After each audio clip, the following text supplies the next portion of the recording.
Hey, I'm Alex, and welcome to Hallucination. If you love true horror stories, consider subscribing. It really helps the channel grow. The stories you'll hear are shared by our audience from Reddit, and to keep their original essence, I read them exactly as they were written. Before we begin, let me know in the comments, where in the world are you listening from?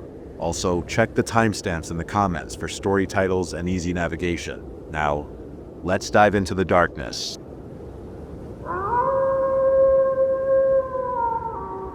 An account from the deep Florest. My name matters less than the story I need to tell. I am one of the few in my village, here deep in the green heart of the Amazon, who has sporadic access to the internet. I learned your language from outsiders, missionaries and researchers who passed through here, and curiosity has led me to many corners of the web, including this subreddit. I read your stories about strange rules, about creatures in the darkness, about urban terrors. Some give me chills. It's funny to think about our cultural difference. Around here we are in a way acclimatized to fear, as you might say. For us, what you call paranormal or supernatural is just part of the world. We grew up hearing stories, warnings, lessons passed down by our elders about respect, about boundaries. We know the signs, the sacred places, and the cursed ones. Since I was a child, I learned there are places one must not fish after sunset, trees that cannot be cut even when dead, and sounds that must never be imitated. The sounds of the forest change completely after the sun goes down. It's not just the crickets or the frogs. There are snaps of branches no animal would make, whispers the wind carries for kilometers. The white people think paranormal is something separate, an intrusion. For us it's like the air. It's in everything. The spirits are neighbors. The child who gets lost in the Agarape might return speaking the language of the dead, and this isn't tragedy, it's a lesson. The elders teach us to read the forest. The way the leaves fall, the color of the water after a heavy rain, the sudden silence of the monkeys, all of this has meaning. But even though I am so different from you, I fear we are all condemned for having become too much alike.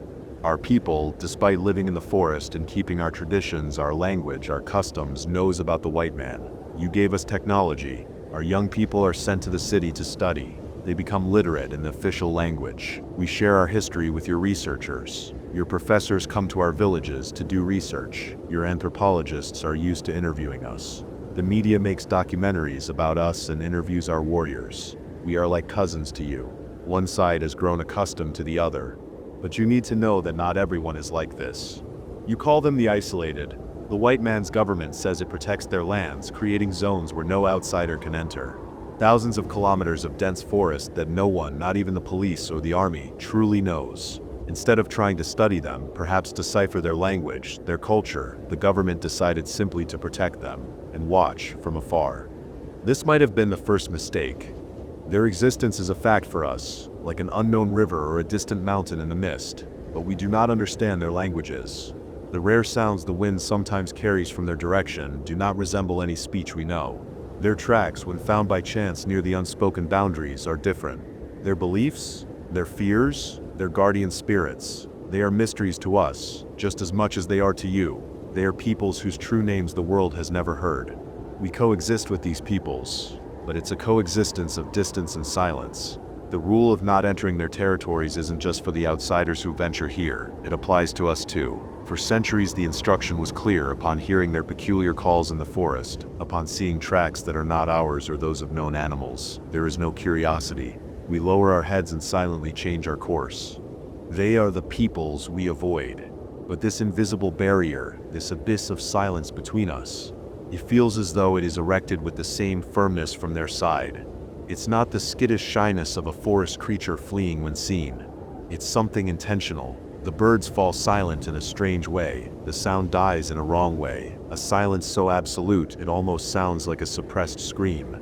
That is how we know we are already at the border between our territories, and it's time to turn back. But of course, it's not always like that. No one is born knowing which steps to avoid, which shadows to ignore. When childhood curiosity leads a little one to point towards that denser part of the woods, or to imitate a strange sound coming from afar, the reaction isn't a legend, not a monster story. It's a sudden silence from the adults around, a stern look that permits no questions, a firm but silent pull on the arm, drawing them away. The question why dies on the lips before it's even fully formed.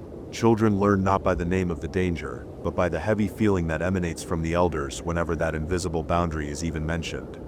But try to ask, as a child inevitably does, "Grandfather, why did your face get like that when I spoke of the different signs near the dark Igarape?" The answer doesn't come in words. It comes in a sudden stiffness in the elder's shoulders, in a gaze that abruptly shifts to the fire or the ground. The Pages shamans are supposed to have all the answers about the forest, but in that moment, the child learns there are things that have no name in the Pages stories. Things they have decided to ignore and look away from. And so we lived for centuries. Our peoples on one side, those peoples on the other. Not even colonization changed this. While entire tribes were burned by the colonizer, while Catholic Jesuits dominated and learned our language and the languages of our sister tribes, they remained there, isolated, uncontacted, oblivious to the oppressor's sword. Looking back, I think we should have paid more attention to this. It's not a natural phenomenon. Now perhaps it's too late. It started 2 days ago, well after the last fire had burned down to embers. That's when we heard it, coming not from afar as we were used to, but disturbingly close. Not the incomprehensible calls we had each grown accustomed to hearing throughout our lives, but grotesque imitations of sounds. Our sounds. A fragment vaguely resembling the cry of a village baby, but repeated in an unnatural cycle devoid of emotion. Another sound seemed like a failed attempt to echo the slow rhythm of a shamanic chant, but off-key, broken, as if the very throat producing it didn't understand the melody or purpose. It was as if something was dissecting our sounds and trying to reassemble them with the wrong pieces. It seemed less an attempt to speak and more a vocal spasm, a desperate need to expel noise, any noise. It lasted for hours. For brief moments amidst the chaos, we heard what could have been an attempt at voice, not words. Tonal fragments, as if something were trying to reproduce the cadence of human speech after hearing it only once, from very far away, distorted by wind and water. They were meaningless, rising and falling modulations, interrupted by choking sounds or chitinous clicks. It wasn't a message. It wasn't a threat we understood. It was a chaotic outpouring. A leak of sounds from a place where logic does not reside.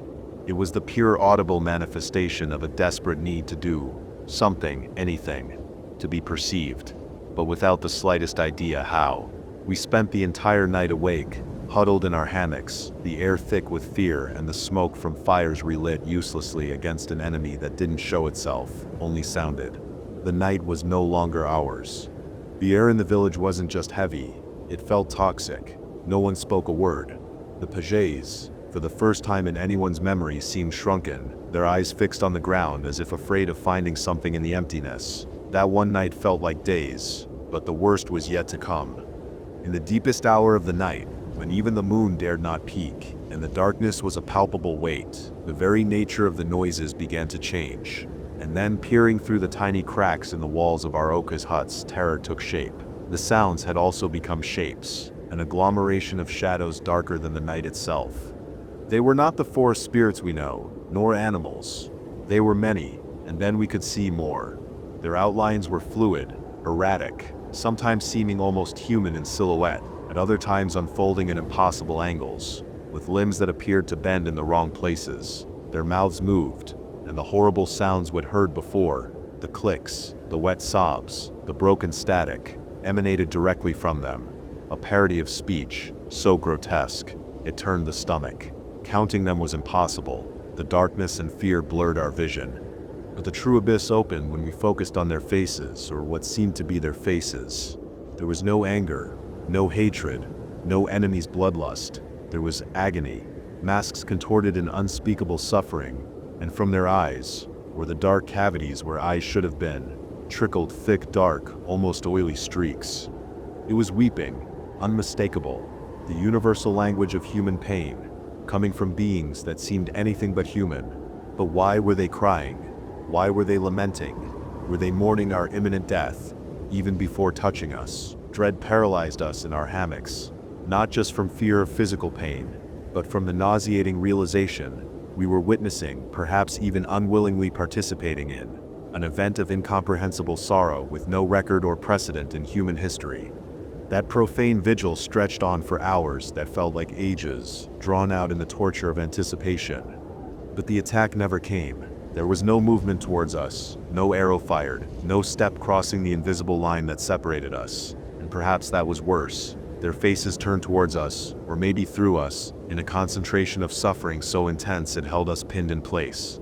Every member of the tribe remained frozen in their okia, breathing as little as possible. The initial fear of a massacre gave way to a different kind of terror, the dread of the incomprehensible, the feeling of being observed, judged, and mourned by beings operating outside any natural or spiritual law we knew. The night dragged on, dense and starless. The lament continued, a constant, sickening pulse that seemed to reorder the very silence between its waves. And then, almost imperceptibly, a subtle change began. Not in them, but in the world around. A pale, sickly gray began to seep into the eastern edge of the sky, the first hesitant promise of dawn. The lament didn't stop abruptly. It began to unravel, losing its cohesion, the sounds breaking into even more erratic fragments, before finally being swallowed by the growing gray of morning. The dark shapes seemed to retreat, not like an army withdrawing, but like the darkness itself dissolving, receding into the depths of the forest from which they came, leaving behind a heavy silence. We waited, motionless, for a long time after the last sound died out and the last flickering shadow disappeared.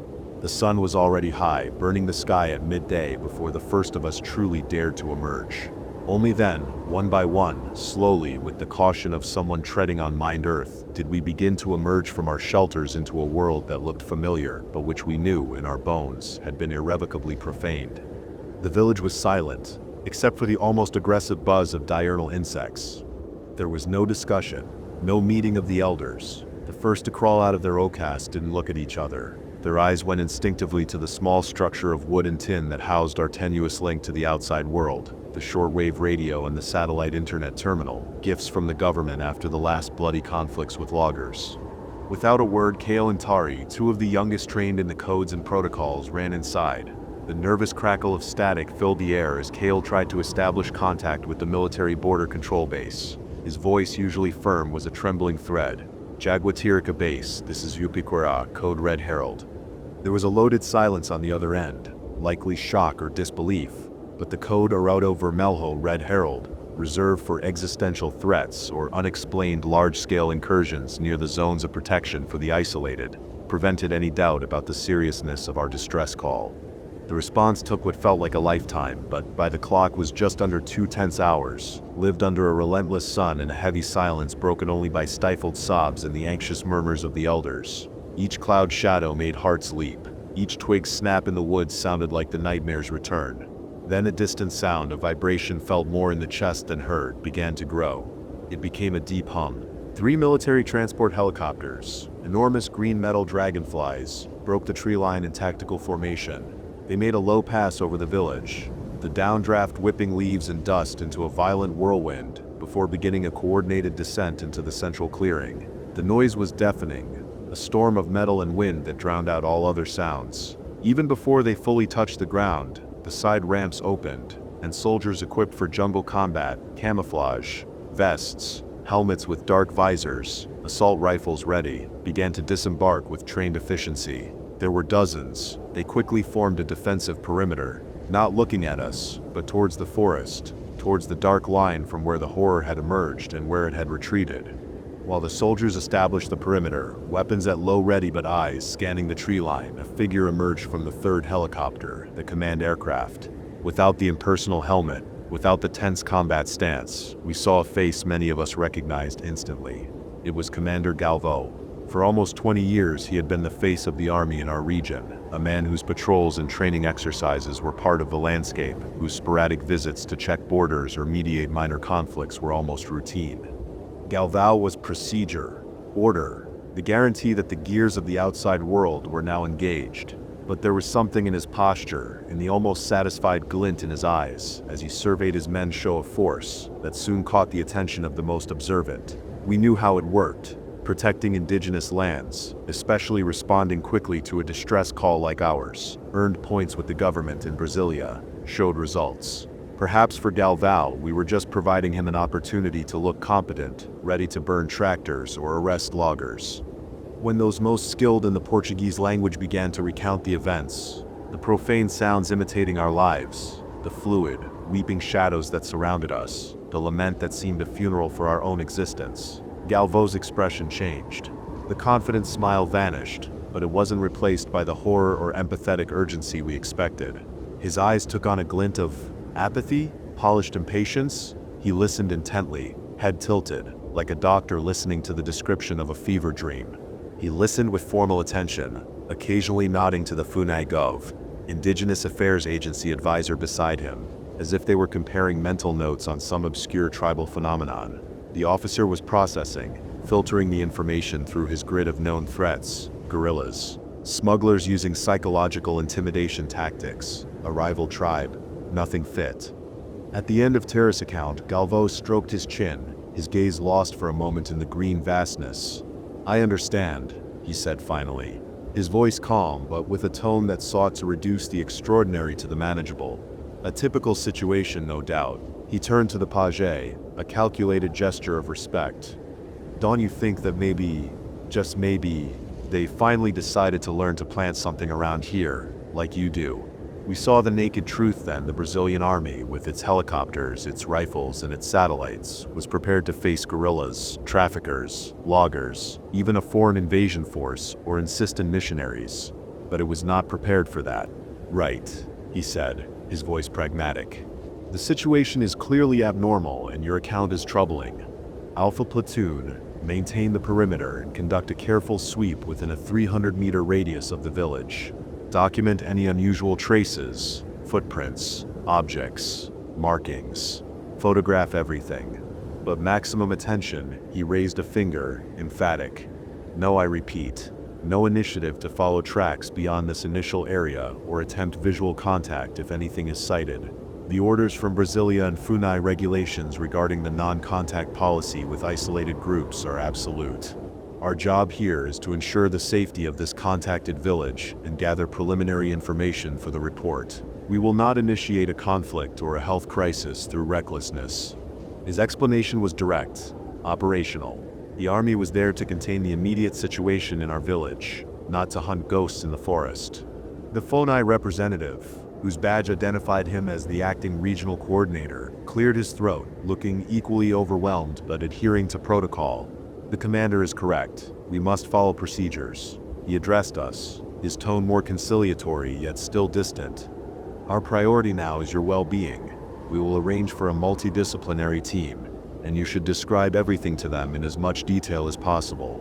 It would also be important," he added, glancing around at the tense faces, "to conduct a preventative health assessment here in the village as soon as possible to rule out any risk, however indirect." He gestured vaguely towards the forest. "As for these entities, we will request analysis of recent satellite imagery of the area to try and identify unusual movement patterns or unregistered camps. If there are physical traces nearby, we can collect samples for analysis." He hesitated. "Regarding the sounds, installing recording equipment is possible, but requires planning and resources that must be approved.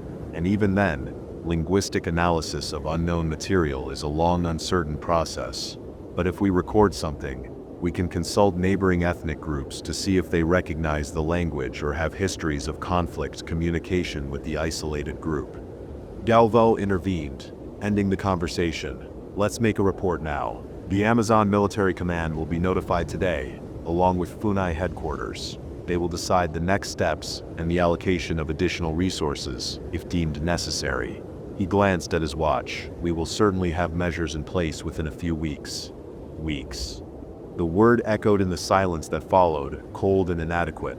The white man's world, with its reports, requests, and response times, seemed dangerously disconnected from the night of horror we had just survived and the palpable fear that it would repeat in a few hours. Help had arrived, but it was already leaving. At that moment, one of the tribe's elders, not the oldest, nor the wisest, but the one who found the courage to break the silence, stepped forward, his hands trembling slightly.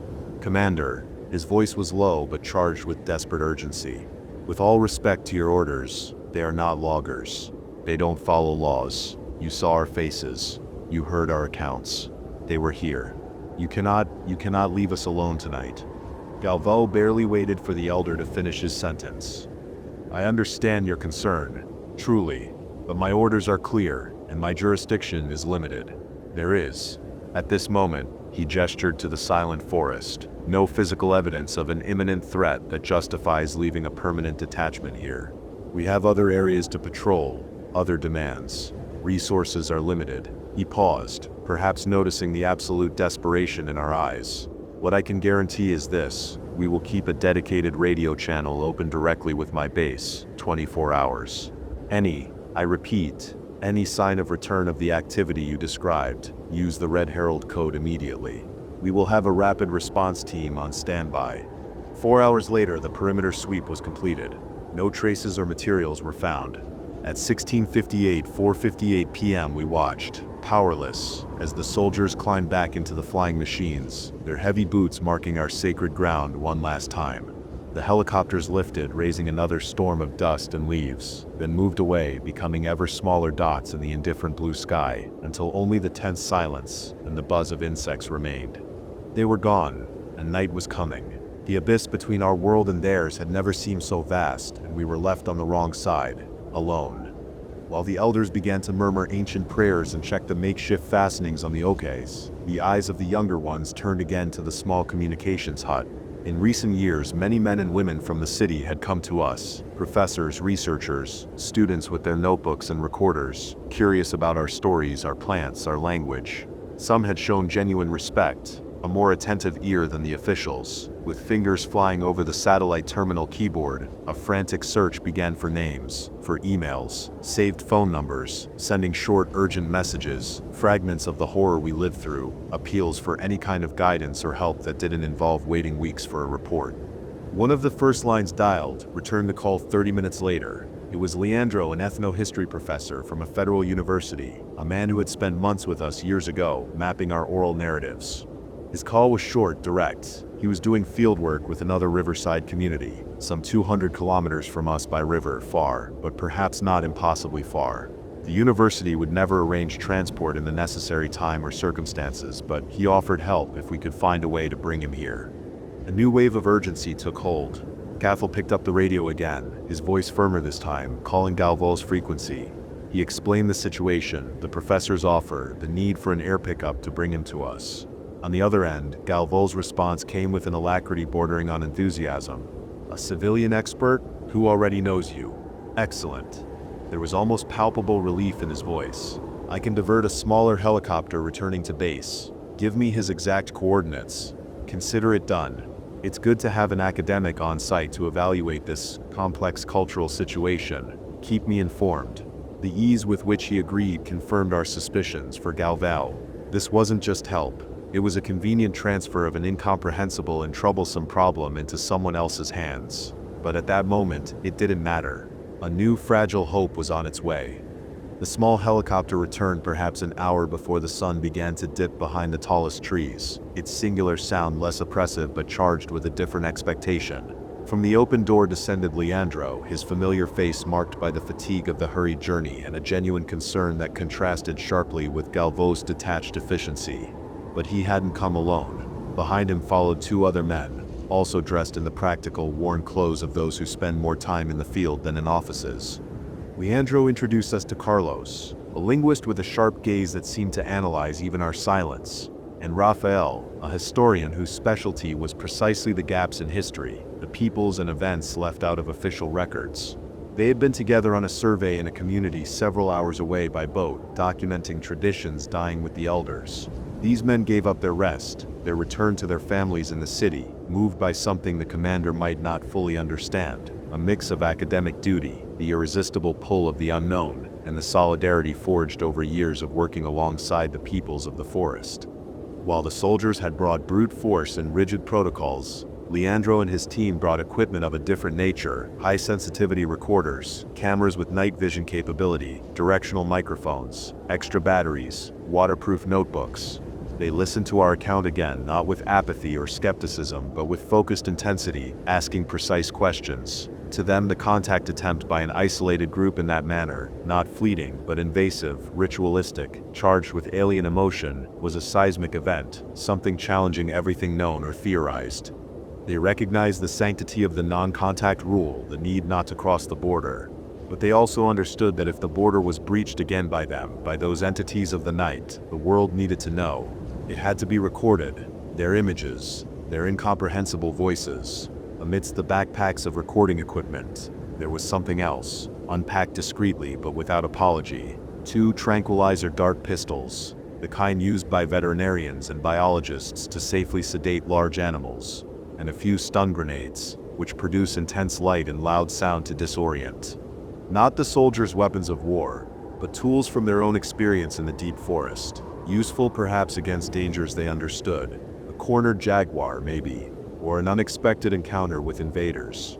As Raphael checked the mechanism of one dart pistol, the soft click echoing strangely, I saw our page lower his gaze to the ground, while another nearby elder briefly closed his eyes, an almost inaudible sigh escaping his lips. They said nothing. They didn't need to. It was the same silent language used when a child asks a question that shouldn't be answered, a tacit acknowledgement that while they respected the professor's intent, they knew in their spirits that darts and bright lights might be like throwing pebbles into the fog against the shadows that wept. With the sunlight fading fast, painting the sky orange and purple over the canopy, a new dynamic settled over the village. Leandro, Carlos, and Rafael worked with quiet efficiency, positioning their equipment at strategic points. Sensitive microphones were mounted on unobtrusive tripods, aimed at the forest edge like attentive ears. Night vision cameras, small red eyes blinking in the twilight, were fixed to makeshift posts, scanning the approaches to the clearing. There was a professionalism in their movements, but also a restrained tension. They spoke in low voices, trading hypotheses, perhaps a rare acoustic phenomenon, mass hysteria induced by some unknown environmental factor, or the most intriguing and dangerous possibility, a genuinely unexplained manifestation of the isolated peoples. While their scientific minds might doubt the oily tears and shifting shapes, they did not doubt the genuine terror in our eyes, nor the magnitude of what such an event represented. Any unilateral breaking of the silence by an uncontacted group was a historic and potentially catastrophic occurrence. They needed data, evidence. As darkness swallowed the village, the plan for the night was set. Kale, with his knowledge of technology and the nervous courage of youth, volunteered to stay in the satellite hut, our only fast link to the outside world, and to Galvo's promise of rapid return. He took one of the researchers' walkie-talkies with him, the antenna extended. Leandro kept the other, a direct but fragile link across the dark distance between the isolated hut and the village center where he'd set up his observation post. "Anything, Kale," Leandro said, his voice firm but his eyes betraying apprehension. "Any strange noise, any movement on the cameras I might miss from here, anything out of the ordinary, call immediately." The constant hum of the recorders was a counterpoint to the night sounds beginning to stir.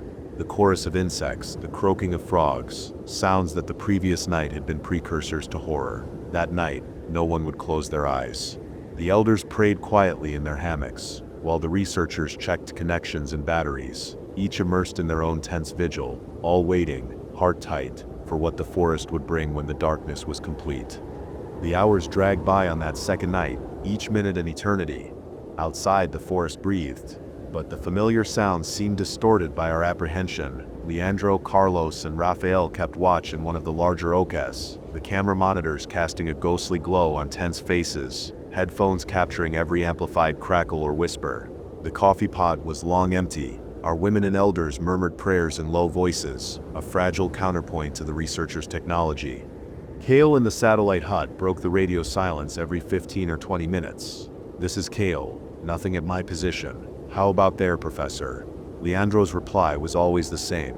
"All quiet here, Kale. Cameras clear. Recorders registering only the night." But with each call, Kale's voice seemed a little tighter, Leandro's a little more weary. It was 2:45 a.m. when the tension snapped. A low beep sounded from Carlos' laptop, a red square flashing over the icon for camera 4, the one watching the northwest sector, near the forbidden trail to the Agarape. Everyone's breath caught, eyes fixed on the grainy greenish image from the night vision. It was Kale. He was outside the communications hut, walking in slow circles near the edge of the trees. But something was terribly wrong. He didn't look scared or alert. His head was tilted towards the invisible sky. His face, when the camera briefly caught it up close, was contorted in a wide smile, almost a grimace, and his lips moved rhythmically, as if telling a long, silent joke to the stars. An icy dread swept through the Osea. Was he laughing? A silent, continuous laugh. Cal's mother, in the same hut as us, let out a muffled sob. He wouldn't do that. He's afraid. Leandro grabbed the walkie-talkie. Kel, copy. What's going on out there? Only static answered. An error beep from the radio display confirmed. No signal. Out of range. But he was right there, less than 100 meters away, laughing alone at the darkness. A thick, horrible silence fell over the hut, broken only by Cale's mother's quiet weeping. No one knew what to do. Then Raphael, the historian, acted on impulse. He's not well. It could be a psychotic break from the fear. We have to help him. He grabbed one of the tranquilizer dart pistols, pushed open the woven palm door, and ran into the night. "Raphael, wait," yelled Leandro, snatching the other radio and a powerful flashlight, rushing after his colleague. "Carlos, lock the door, monitor everything. We'll be right back." All of us, Carlos and the terrified villagers, were glued to the monitor. We saw Leandro reach Raphael near Cale's hut.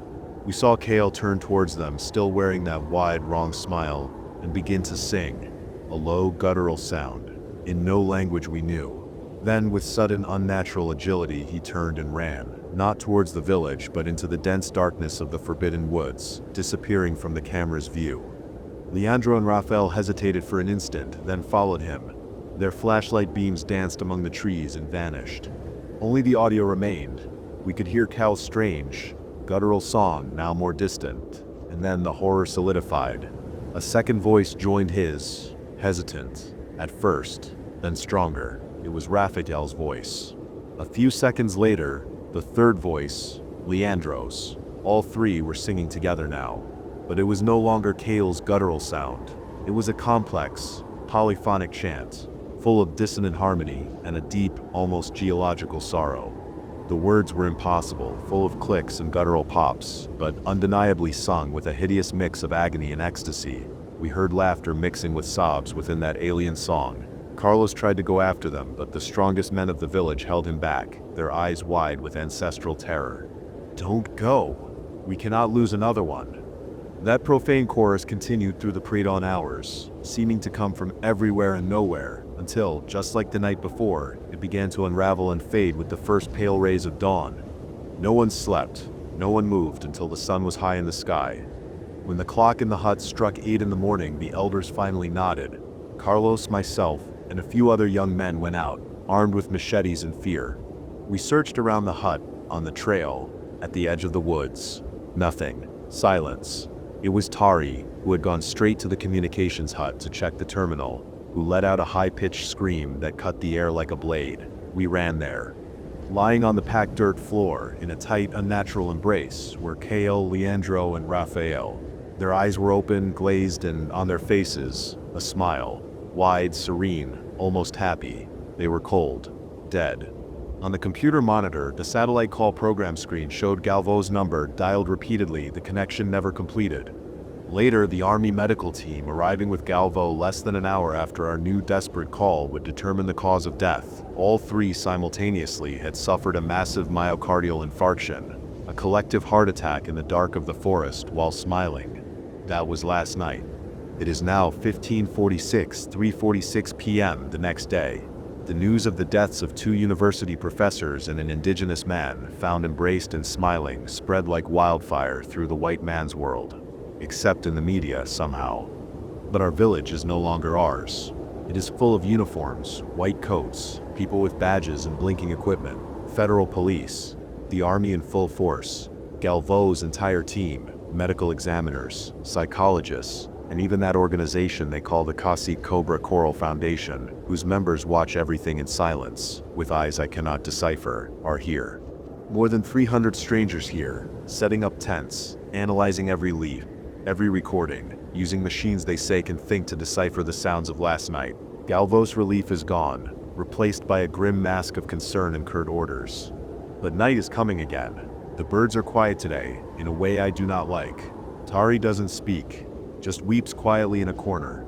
The white men in charge, chose me. They asked me to stay in the communications hut tonight. They gave me a vest, a camera on my chest, that they say transmits everything live to a command room in Brasilia and to some place called Langley via a new antenna they put up in a hurry. They gave me a dart pistol. They say I am the first line of observation. I know what that means. I know I am going to die tonight. They don't tell me what they found out, but I am the only one here who understands their language when they speak quietly, thinking no one is listening. I heard one of the Foundation men talking to Galvao on the radio just now. His voice was calm, cold. He said yesterday, same time frame, an alert came via Interpol. An anthropology team in New Guinea made an emergency contact. A local uncontacted group surrounded their camp. They were weeping.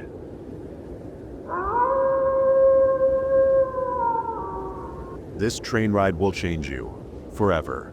Some train rides feel endless. Some never let you off. I was supposed to be in another city by morning. A simple overnight train ride. Nothing unusual, nothing special. Just a way to get from point A to point B.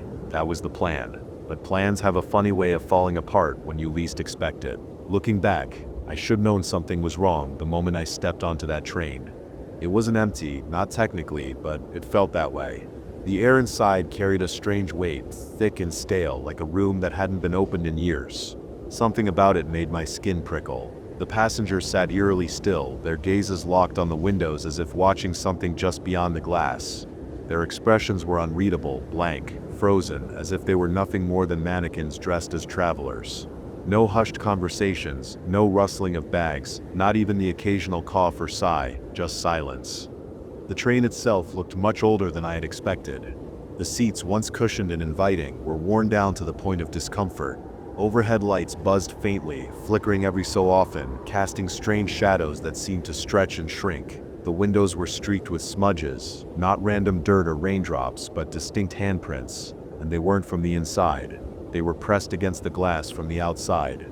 I shook off the uneasy feeling creeping up my spine. I was exhausted. My car had broken down hours earlier, leaving me stranded in the middle of nowhere. My flight, canceled, thanks to an unexpected storm rolling through. This train was my only option. Creepy or not, I didn't care about eerie passengers or unsettling handprints. I just needed to get to another city. As I settled into my seat, the conductor appeared beside me. An older man, his uniform crisp and pressed, but something about him made me uneasy. His skin was pale, almost grayish under the dim lighting. His eyes were sunken, heavy with exhaustion, like he hadn't slept in years, maybe decades. Without a word, he reached into his pocket and handed me a folded piece of paper. His voice was barely above a whisper. Follow the rules, no matter what. I blinked, caught off guard. But he was already walking away, disappearing down the aisle before I could press him for an explanation. Frowning, I unfolded the paper. The message was printed in bold, stark letters. Rules for your safety. Do not acknowledge anyone who knocks on your compartment door after 12:45 a.m. If you answer, they will sit with you for the rest of the ride. If you hear crying from another seat, do not look in that direction. They are not crying for help. If the train stops at a station that is not listed on your itinerary, remain in your seat. Do not attempt to exit. The doors will open and they will try to convince you otherwise. Ignore them. If the lights flicker, close your eyes immediately. Do not open them, no matter what you hear or feel. They can only see you if you see them. If you wake up and find yourself alone on the train, remain seated. Do not explore. The conductor will find you. If you feel a breath on the back of your neck, do not react. Hold your breath and remain completely still. It will lose interest. If someone in the reflection smiles at you, even though you did not smile, look away immediately. Do not let them see you blink. I let out a short, nervous laugh. This had to be a joke, right? Some kind of elaborate prank for new passengers? Maybe a weird horror-themed travel experience, like those haunted house attractions that pop up around Halloween? I glanced around, expecting to see someone else holding the same paper, but no one was. The other passengers hadn't moved at all, still staring blankly out the windows. None of them had reacted to the conductor, to the paper, to anything. Swallowing the uneasy lump in my throat, I stuffed the paper into my pocket and leaned back against my seat. Maybe I was just overthinking. The steady rhythm of the train, the soft hum of the wheels against the tracks, it was comforting in a way. My body was beyond exhausted, my eyelids heavy, just a little rest. That's all I needed. Suddenly, knock, knock, knock. A sharp rhythmic tapping echoed from the door beside my seat. I froze. At first, it was soft. A faint tap-tap-tap against the door beside my seat, barely loud enough to notice. I ignored it, probably just the conductor checking tickets again. Maybe I had dozed off and he was making his rounds. That made sense, right? Then it came again. Knock, knock. Slow, deliberate, too precise to be random. I jolted awake, my heart pounding against my ribs. The train was dark now, the once flickering lights barely clinging to life, casting long, uneasy shadows along the aisle. I squinted, disoriented. How long had I been asleep? I reached for my phone, my fingers shaky as I tapped the screen. The glow from the display was harsh in the dim carriage. 12:46 a.m. My stomach dropped. Rule number 1. Do not acknowledge anyone who knocks after 12:45 a.m. A chill ran through me. Maybe someone had the wrong seat. A confused passenger. Some half-asleep traveler looking for their compartment. That was logical. That was rational. But then I noticed something. The knocking wasn't moving down the aisle. It was staying right here, at my seat. The same pattern, the same precise rhythm. Knock, knock, knock. I gripped the armrest, my fingers digging into the worn fabric. My breathing grew shallow. My body tensed as if bracing for impact. Then the handle of the door rattled. A sharp, metallic clatter. Not a slight movement, not a nudge. Someone or something was trying to open it. My pulse roared in my ears. I held my breath, every muscle locking in place. I squeezed my eyes shut and willed myself not to move. The knocking continued, steady and patient, like whoever was on the other side had all the time in the world. And then suddenly silence. I didn't move, didn't breathe. I counted the seconds in my head, waiting for another sound, another knock, another rattle of the handle. Nothing. After what felt like an eternity, I exhaled shakily. My entire body ached from how tense I had been. That was stupid. I felt ridiculous for letting myself get so worked up over nothing. I shifted slightly in my seat, rubbing my temples, trying to shake off the fear. Just to be sure, I turned my head, only a little, just enough to glance around. And that's when my stomach twisted into knots. There was no one else in my section of the train. The other passengers, the ones who had been sitting there staring out the windows, they were gone. No shuffled bags, no half-finished drinks, no signs of movement, just empty, silent seats, as if they had never been there at all. I swallowed hard, trying to rationalize it. Maybe they had moved to another car. Maybe they wanted more space. Maybe I had slept through an announcement, and they had all left for some reason. But deep in my gut, I knew better. With trembling fingers, I reached into my pocket and pulled out the rules again. The paper was crumpled now, my grip unsteady as I unfolded it. I read all the rules again, my mind racing. Suddenly, I heard crying. It was soft at first, barely there, a quiet, muffled sobbing blending into the steady hum of the train. A woman, sobbing quietly. It came from somewhere behind me, but I refused to turn around. I clenched my jaw, forcing myself to stare straight ahead. My fingers curled around the rules, gripping them so tightly the paper crinkled. Rule number 2. If you hear crying from another seat, do not look in that direction. They are not crying for help. The sobs grew louder, shaky, broken gasps, like someone mourning something they could never get back. My hands trembled against the seat. Don't look, don't look, don't look. Every instinct in my body screamed at me to turn around, to check if she was okay, to see if someone needed help. But I didn't. And then the crying stopped. Silence swallowed the train. A thick, unnatural stillness. My own breath sounded too loud, my pulse pounding in my throat. For a moment, nothing happened. Then, I felt it. A shift in the air. The faintest brush of damp, warm breath against the back of my neck. My entire body locked up. It was coming from right behind me. The slow, raspy inhale, then an exhale. Someone was standing just inches away. Rule number 6. If you feel a breath on the back of your neck, do not react. Hold your breath and remain completely still. It will lose interest. I clenched my teeth, every muscle rigid with fear. My lungs screamed for air, but I didn't move. I couldn't. Another inhale, closer this time.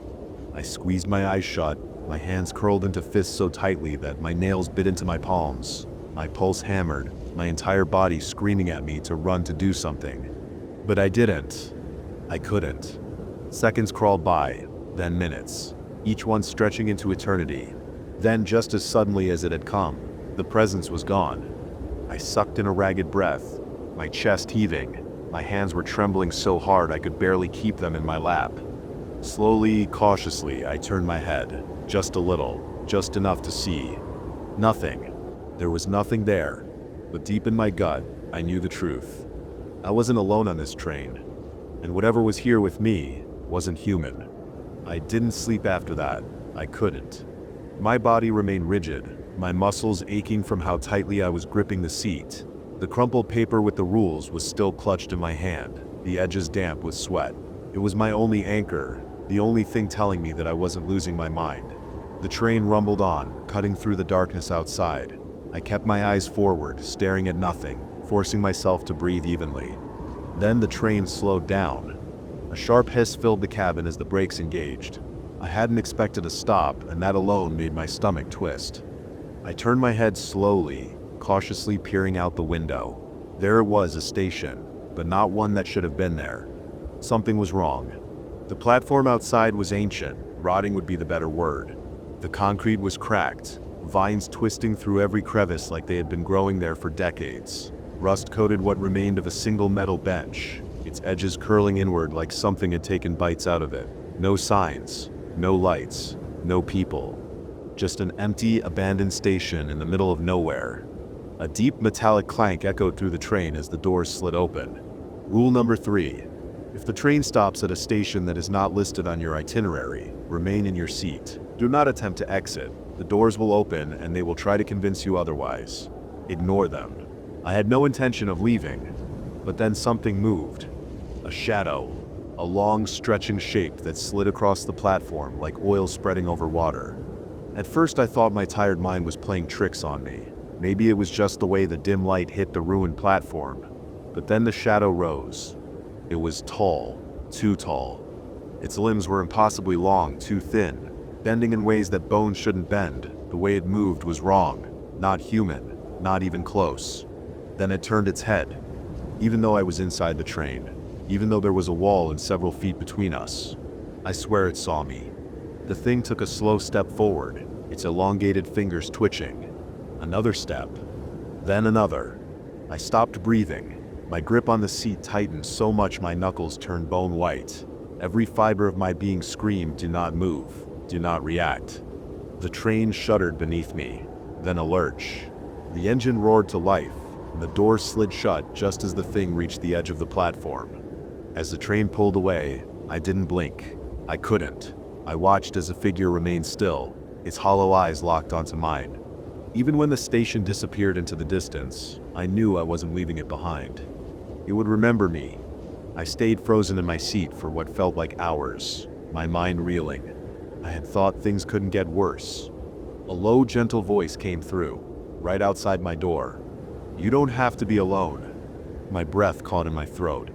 It sounded close, too close, like whoever or whatever it was had pressed their mouth right against the door. A long silence stretched between us, the weight of the words sinking into my bones. Then, softer this time, it said, I can sit with you. Ice filled my veins. How? How was that possible? I hadn't heard footsteps. I hadn't seen anyone pass by. My section of the train was empty, but now someone was outside my door. No, not someone. Something. I squeezed my eyes shut, swallowing down the fear rising in my throat. But before I could process anything, the lights flickered. A cold dread settled deep in my stomach. Rule number 4. If the lights flicker, close your eyes immediately. Do not open them, no matter what you hear or feel. They can only see you if you see them. I shut my eyes tight. The flickering wasn't normal. It wasn't the occasional dull blink of old bulbs struggling to stay lit. It was rapid, frantic, the kind of erratic, stuttering light that made the shadows stretch and jump in unnatural ways. And with each flash I heard movement. A wet, slithering sound. Not footsteps, not breathing, something else. Then I heard whispers.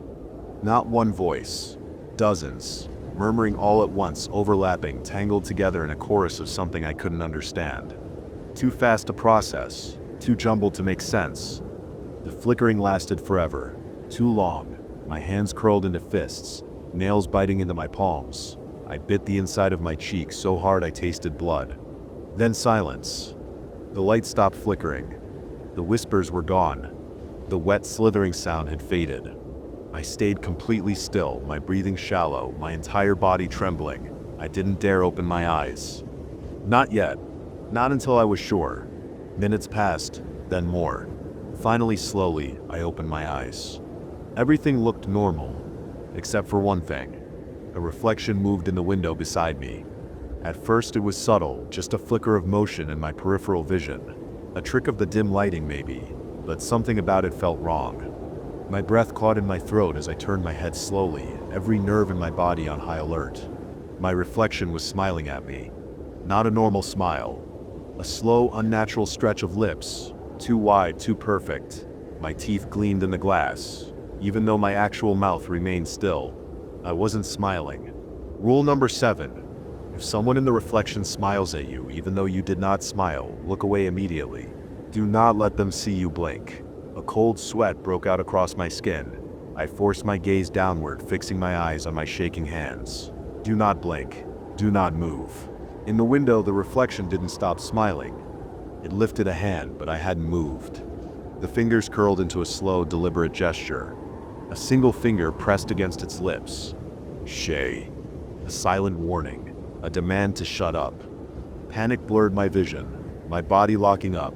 My pulse pounded in my ears, drowning out the low hum of the train. I don't remember falling asleep, but I must have. Because when I opened my eyes again, the train was empty. No conductor, no passengers, just me.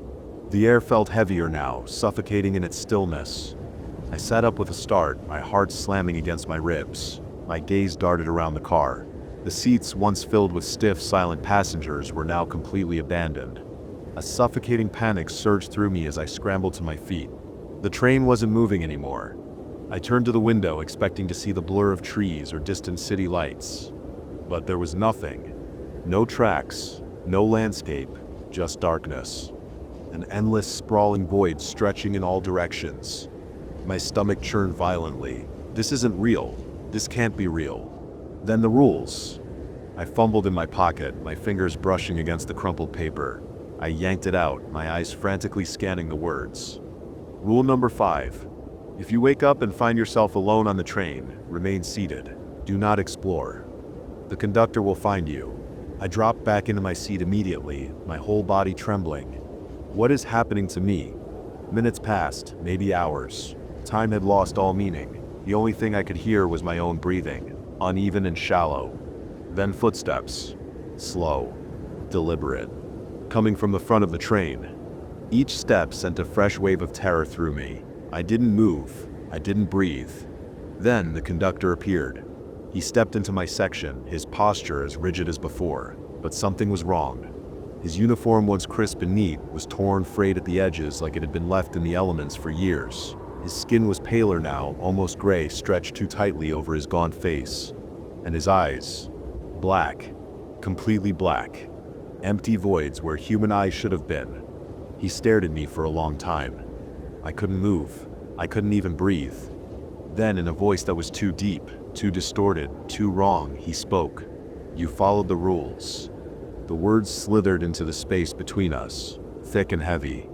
I swallowed hard, my throat dry as sandpaper. My mind screamed at me to run, to do something, but my body was frozen in place. The conductor's mouth twitched, stretching into something that might have been a smile if human mouths were meant to move that way. Then, he said, "Good." Then, without another word, he turned and walked away. I sat there, shaking, trying to piece together what the hell had just happened. Was I even real? Had I been real when I got on this train? Or had I always been here? Then, the train shuddered. A static-filled crackle erupted from the speaker system overhead. Then a voice. Smooth, calm, deceptively normal. "We will be arriving in another city shortly." I gasped, whipping my head up. The train was full again. 1 second, I had been alone in that suffocating silence. The next passengers. Everywhere.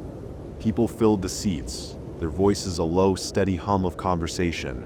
Some flipped through books, others stared at their phones. A few dozed against the windows, like nothing had ever happened. Like they had been here the whole time.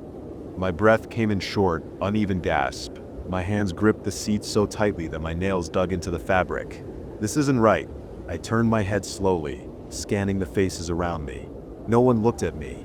No one acknowledged the terror in my eyes, or the way my chest rose and fell too quickly. Then the conductor. He strolled down the aisle. The same crisp uniform, the same careful steps, but those black, hollow eyes I had seen before. He looked normal, as if none of it had ever happened. As he passed my seat, he tipped his hat toward me, a polite, almost knowing gesture. "Glad to see you made it," he murmured. His voice was the same as before, calm even, but now it carried something else, something almost amused. I didn't respond. I couldn't. The second the train came to a stop, I bolted. The doors slid open, and I stumbled onto the platform, my legs shaking beneath me.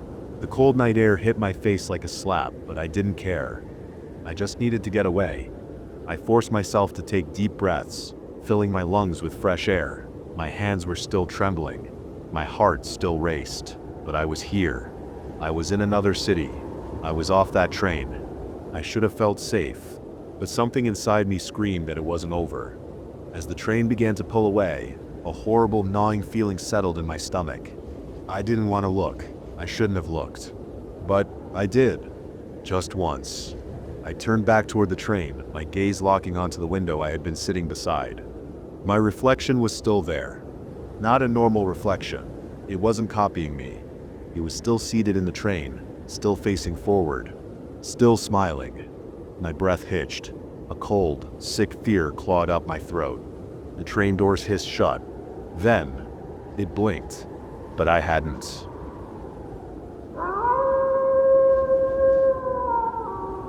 In part of a submarine expedition to the deepest part of the ocean, what we found was a door, locked from the outside.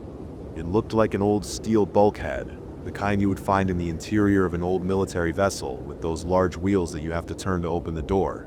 Over 10,000 meters of depth and 15,200 psi is what our equipment measured. To find anything man-made at that depth was inconceivable. I couldn't believe it.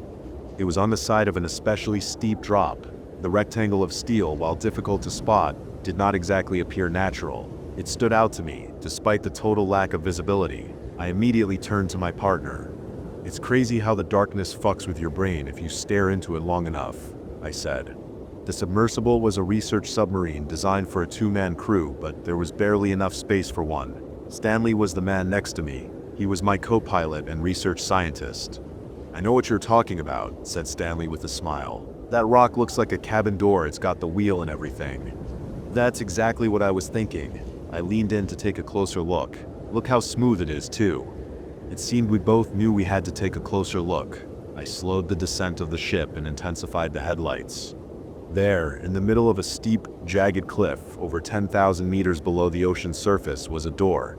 It was impossible to mistake it for a rock formation. It had perfectly cut edges, rounded and smoothed out, completely symmetrical. It had a wheel in the center too, which coincided with no rock I had ever seen. Without a doubt, it was a door, a steel bulkhead. "How in the world?" I said. "A shipwreck here. It can't be in such a perfect condition," I was whispering. We continued our slow descent until the bulkhead was directly in front of us. I halted the submarine with the beams pointing directly at the door. "Take some pictures and send them up along with some data," I told Stanley. I heard Stanley clicking at the machinery. I stood still, staring into the monitor in front of me. The submarine was very small and did not have a window to the outside. Our exterior was displayed on a small screen. I leaned in to get a closer look. My eyes widened. "Wait, Stanley," I said. Stanley faced me. "The bottom right, look." Stanley turned his head and looked into the monitor. There, engraved on the surface of the door, near the bottom right, was a very short collection of images. I was amazed that we had missed them before, but as I intensified the headlights again, there could be no doubt that they were there. One of them caught my attention. It was the one in the middle, the third drawing. Very minimalistic, very small, but it was the outline of a skull, a human skull. It looked more like a caricature. The forehead was a little too round, and the chin was slightly too short. It looked like a human skull drawn from memory, or at least similar to one. But the other ones, the other 5 pictures, were even more unsettling.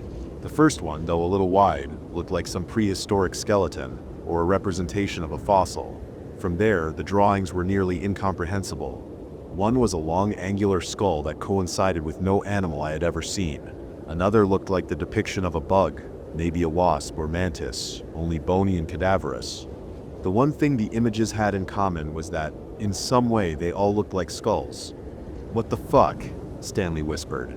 "Quick, take the pictures." I was still staring into the monitor. I watched Stanley take a new snapshot, then turn to his computer. He began typing, transferring data from the submersible. "All right, it's sending," he said. "What do you think they are?" I was hypnotized. I couldn't stop looking at the door and the caricatures engraved onto it. "Probably a warning, like signs representing a hazard," I said. "The middle one looks kinda like a human skull." Whatever was in there, it didn't take a genius to understand that we weren't supposed to go inside. The lock on the outside, the depictions, the depth itself told us everything.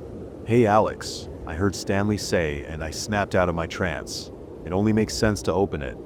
I snapped my head to the side. "Are you insane?" "It absolutely does not." I raised my voice slightly.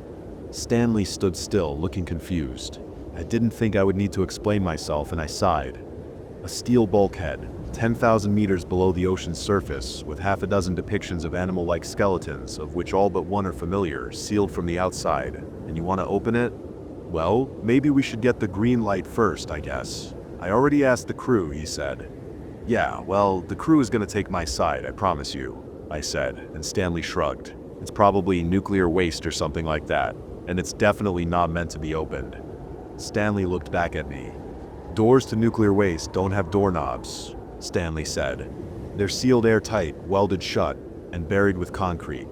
He had a point, but before I could say anything in response, a message arrived. "Proceed."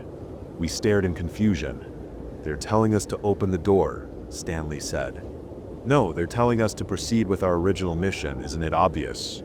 I responded. The response was extremely odd. We would typically have received detailed instructions, or at least a well-structured, professional response. "Alex, move the submarine forward. I need to get close enough to use the mechanical arms," he said. I was shocked. "You're telling me that a group of highly trained, intelligent research scientists just gave us the go-ahead to open a watertight door with 15,000 psi of pressure?" "The message says proceed, that's the literal definition of a go-ahead." "Send another one, tell them to be clear this time," I told him, though I wasn't even sure why I was entertaining the idea. I heard him typing, and I watched him closely this time. Sure enough, he asked the crew to elaborate, and sent the message. We waited in silence for a few moments. We had been delayed enough already. I couldn't wait to leave the door behind. Just then, the message arrived. "Open the door." My eyes went wide. Something about the message made my blood freeze. It was unlike any message we had received. "I told you, Alex. Now move the submarine forward." Stanley was impatient. Something is wrong. They wouldn't have sent..." "Alex," Stanley screamed. The extremely small cabin made the sound seem louder than it should have been. It caught me off guard. "Stanley, I can't do that. You have to understand how unprofessional such a response is. The team would not have sent that." I spoke calmly. "Well, they just did. Why are you refusing orders?" "This isn't the military, Stanley, and I'm still the captain of this vessel," I said. Stanley did not seem happy. He was anxious somehow, and he furrowed his brow in a mixture of anger and confusion. "Alex, if you don't move the sub forward, I will." I was shocked. "Stanley, listen to me." "Alex, if you don't move the submersible forward, I will." Suddenly, he grabbed my wrist and squeezed. "We have the go-ahead, Alex. Move the sub." I had never seen him like that. Stanley was a large man and his strength was far above mine, but he had always been the kindest, most light-hearted person on the team. What are you doing? Let go of me." Suddenly, he lunged forward and tried to stand. The space was too small for him to stand, and his back hit the ceiling of the cabin. His hand was still around my wrist, and his free hand was moving for the control panel. I twisted my body and managed to get out from under him. I pushed him away while having my back to the wall, and worked with great effort, and he fell back in his seat. "Move the ship forward," he screamed, spit flying from his mouth as he did. "Stanley, calm down." He seemed to be in a frenzy. His chest rose and fell rapidly, and he gripped his chair so hard that his fingernails dug into the cushions. "Stan, what is the matter with you?" I grabbed my wrist with my other hand, massaging the area. He had scratched the skin on my wrist and had gripped so hard that the flesh was turning red. As Stanley started taking deep breaths between pauses, I just know that we have to get closer or else I can't use the mechanical arms to open the door.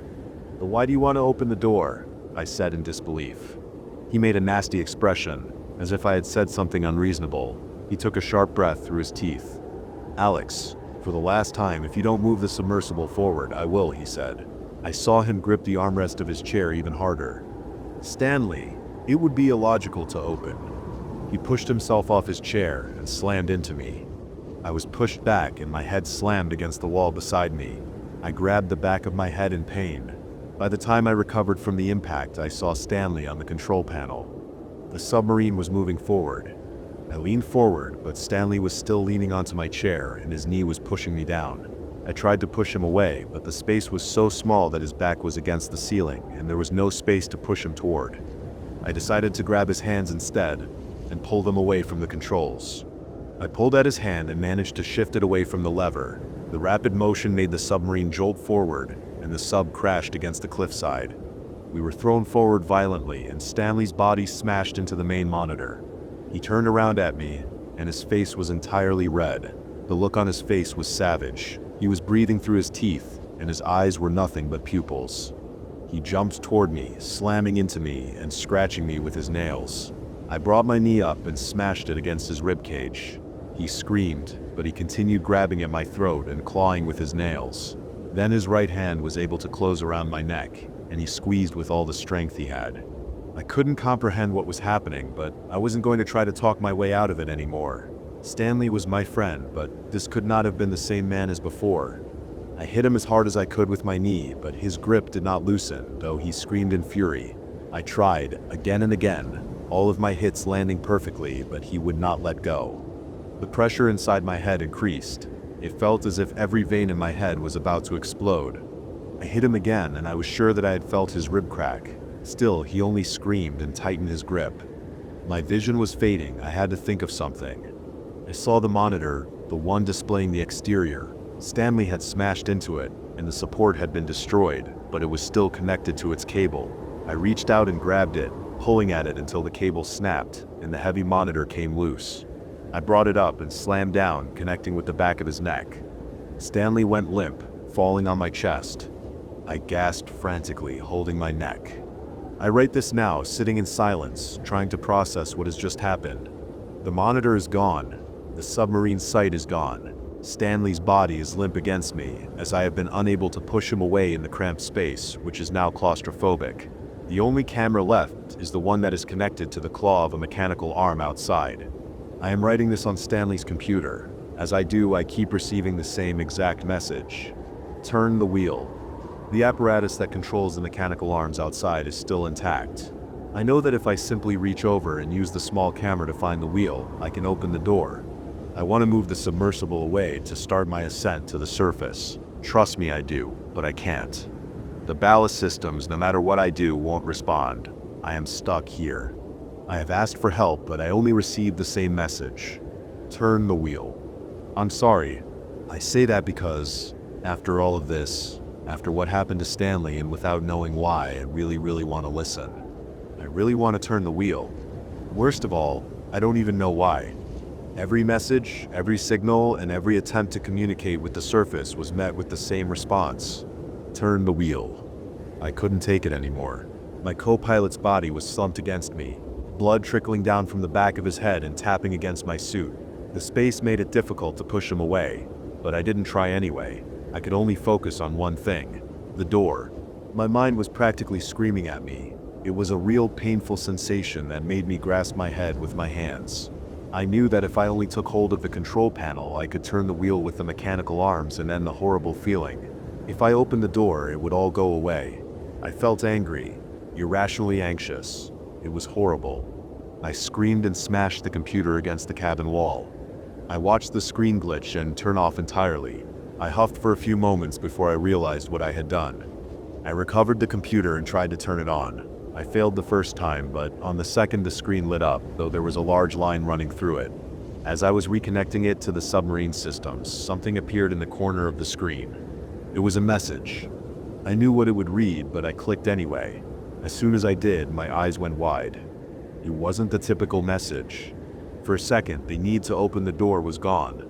Stanley Wilson, report. This is a request for your immediate return to base. Activate your audio communication systems. Brief, shorter than most, but it was a real message. I was overjoyed. I opened the message and activated the microphone. This is Alexander Morgan, Captain. Wilson is unable to report and in critical condition. Ballast systems are offline and likely destroyed. Please advise, I said.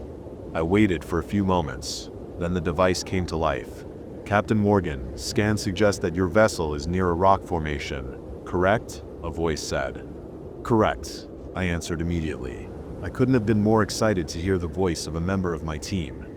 There is a way to temporarily enable the ballast systems and allow the vessel to begin ascending. Captain Morgan, take command of the mechanical arms. The one thing I had been avoiding all this time for what felt like hours was to use the mechanical arms. The need to open the door had lessened, but I was still reluctant. I leaned forward and activated the arms. I wasn't going to let an opportunity pass. Your goal is to push away from the rock formation using the mechanical arms. This will change the pressure within the ballast systems and allow them to function. Use the arms to hold a nearby rock.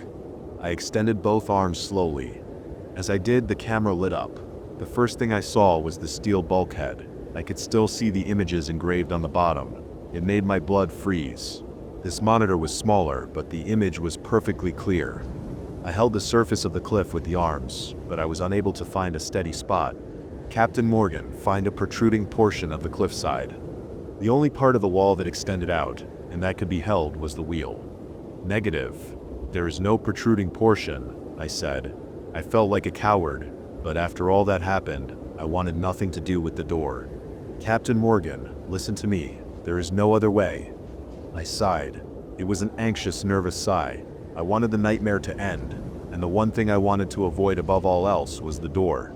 Reluctantly, I held the wheel with the mechanical arms. Both claws seemed to wrap around the edges perfectly. Now, Captain Morgan. The voice had changed. It was slow, monotonous. Turn the wheel. My face went pale. Captain Morgan, turning the wheel will allow the vessel to ascend. I shut the computer violently, pushing it away. I put my head in my hands and covered my ears. The feeling, the need to open the door was back. It made me furious. Alex. A voice came from the closed computer. I recognized the voice. The voice was distorted and it glitched at intervals, but it was unmistakable. It only makes sense to open it. It was Stanley's. This could not have been possible. Stanley's lifeless, or at least unconscious body was still on top of me, dripping blood on my chest, and yet the voice from the computer sounded exactly like him. Alex, if you don't turn the wheel, I will, the voice said. It sent shivers down my spine. This is what you wanted, isn't it? Stanley's voice was perfectly calm. I tried to stop you and you won, and now you changed your mind? My fingers were deep within my ears, trying to block out the sound. They were piercing as far as they could go. Still, I could hear the voice as if my hearing was perfect. Why did you kill me, Alex? I wanted to help, to stop you. I couldn't handle it. I didn't even know what the voice was talking about. I just wanted the horrible pain to go away. You killed me over this. The voice seemed melancholy but distant. So now, if you don't open the door I died over, I will. The pain in my head increased to unbearable levels. I screamed. It felt as if I was being tortured. All I had to do was hit the button, and the pain would stop. I knew it would. That was the only way. Without thinking, I hit the button on the control panel. I heard the machinery whir, and the wheel rotated with a jolt to the side. The wheel stayed in its position for a few seconds. And then the view exploded in front of me. The door imploded inward so fast that disappeared would be a better word. The submersible exploded forward under the unfathomable pressure, over 10,000 meters underwater, and over 1,000 times the Earth's atmosphere. The pressure change was immense. Everything must have happened in a millisecond, for the instant the door had vanished, my vision went black. I cannot explain how it is possible that I survived, or how it is true that the submersible did not implode, but I awoke feeling as if I had slept for no more than a few seconds. My hand was still on the button, and everything in the cabin was in the same position as before. I couldn't understand how the vessel had stayed intact. It almost felt like the cut of a movie scene. One moment the submarine was about to be demolished, and the next it had been placed in another location. The question was, where had the submarine been placed? I looked at the small monitor. At first I saw nothing but darkness, and I had to move the mechanical arm to reveal the scene. One thing did appear on the monitor. It looked like a large, heavy beam of metal. It must have been twice the width of the submersible, and at least 4 times as long. At one point it curved upward. Somehow the submarine's ballast systems had come online, and I was not only able to ascend and descend, but move back and forth as well. The submersible was in perfect condition.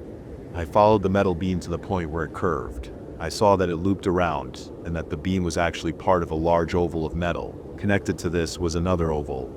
It was a chain.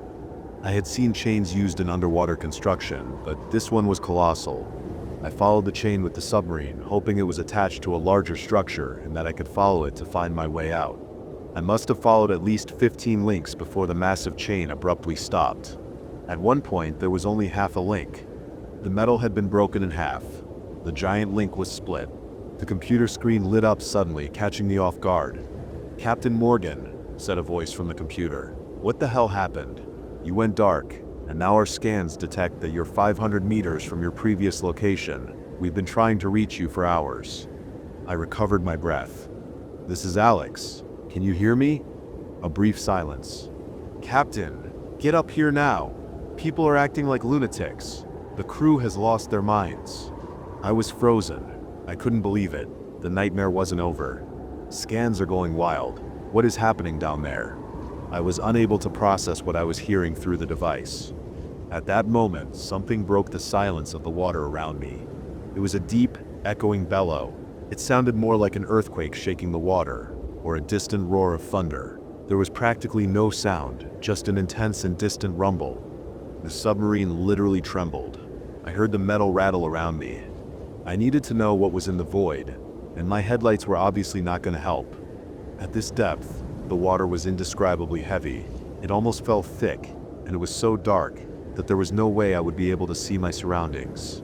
I needed another way to see where I was. I set the submarine to remain still and shut off any unnecessary systems. I turned to the sonar display. The return showed a faint signal, very distant, which got stronger and weaker.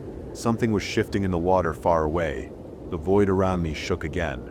For it to move as fast as the return showed, yet seem slow and sluggish, its size must have been unfathomable.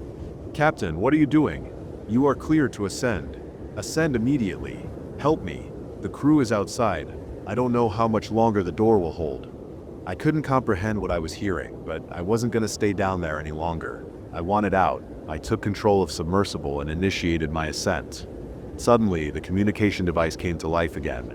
I heard glass break and a brief scream. Then silence.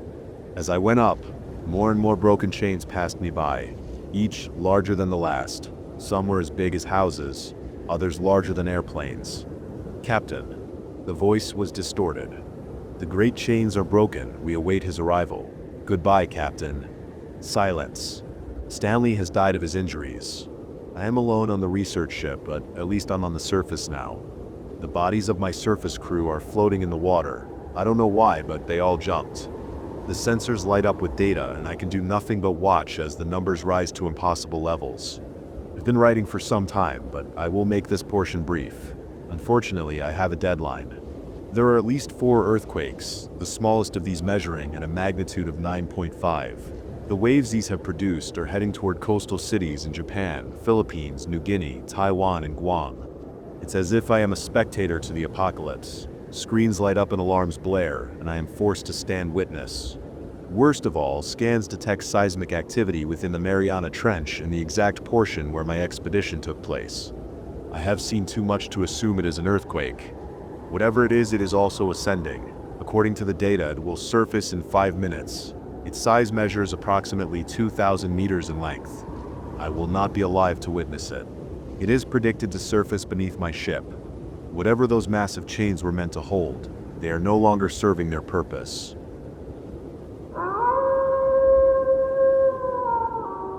My grandma always told me to leave one bite on my plate. I finally know why. Growing up, my grandmother had one strict rule at the dinner table: always leave one bite on your plate. It didn't matter if it was rice, soup, or even a single piece of bread, no meal was ever to be finished completely.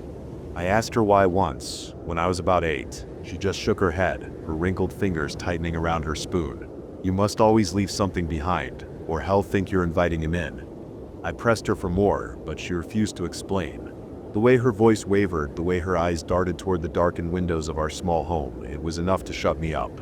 I assumed he was just some folklore monster, like the Aswang or Man and Gal, something made up to scare kids into obedience. But even my parents obeyed the rule. My father, who never believed in ghost stories, always made sure to leave one last bite. So I obeyed too. That was years ago. I live alone now, in a small apartment in the city, far from the quiet countryside where I grew up. Life gets busy. Old habits fade.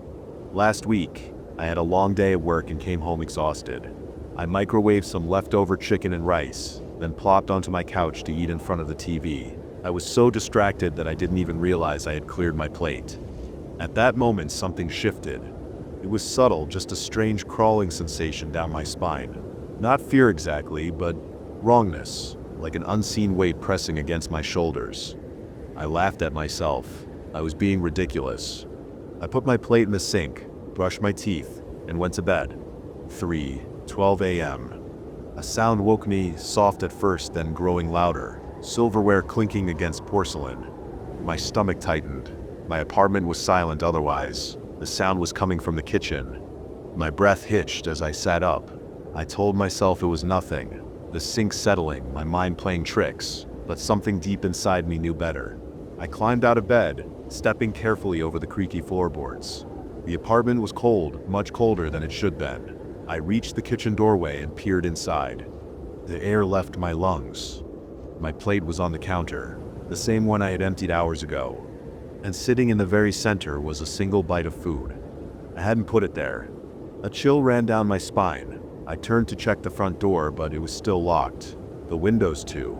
My apartment was empty. Or so I thought. Then I heard it. The sound of chewing. Wet, smacking, hungry, and breathing. Hot, damp breath brushed the back of my neck. I turned so fast I nearly tripped, but there was nothing behind me. The light flickered. The air grew thick, suffocating. The smell hit me next, rotting meat. And then a voice, low, whispering, right beside my ear. You forgot my share. My entire body locked up. The room around me warped. No, not the room. The air itself. The shadows in the corners seemed deeper now, stretching toward me like grasping fingers. And then pressure. A deep, sickening weight pressed into my stomach. I gasped, my hands flying to my abdomen. Fingers. Long, yellowed, jagged. They weren't cutting, they were pulling. Something warm and wet spilled down my legs. I choked, my vision tilting, my body convulsing. The fingers inside me twisted, yanking something loose, something important. I collapsed, my head striking the floor, the world blurred, swimming in and out of focus. My breaths came in ragged, wheezing gasps. I tried to move, but the fingers still held me, caressing, exploring, taking. Through my fading vision, I saw it. A shape, impossibly tall, its limbs too long, its head tilted at an unnatural angle. Its eyes, black voids, hollow and dripping, stared down at me. It smiled, and then darkness. I woke up in my bed. Sunlight streamed through my window. My heart pounded, my body drenched in sweat. I sat up too fast, nearly throwing up from the nausea. My hands flew to my stomach. No blood, no wounds. Just a dream. Just a horrible, horrible dream. I let out a shaky breath and swung my legs over the bed. My body felt wrong, weak, empty, like something inside me was missing. I forced myself to stand and walk to the kitchen. Maybe some water would help. Maybe I froze. My plate was still on the counter, and on it, sitting neatly in the center, a single bite of food. The apartment filled with a sound, a horrible wet chuckle, and behind me a whisper so close I felt the breath in my ear. You should left me more.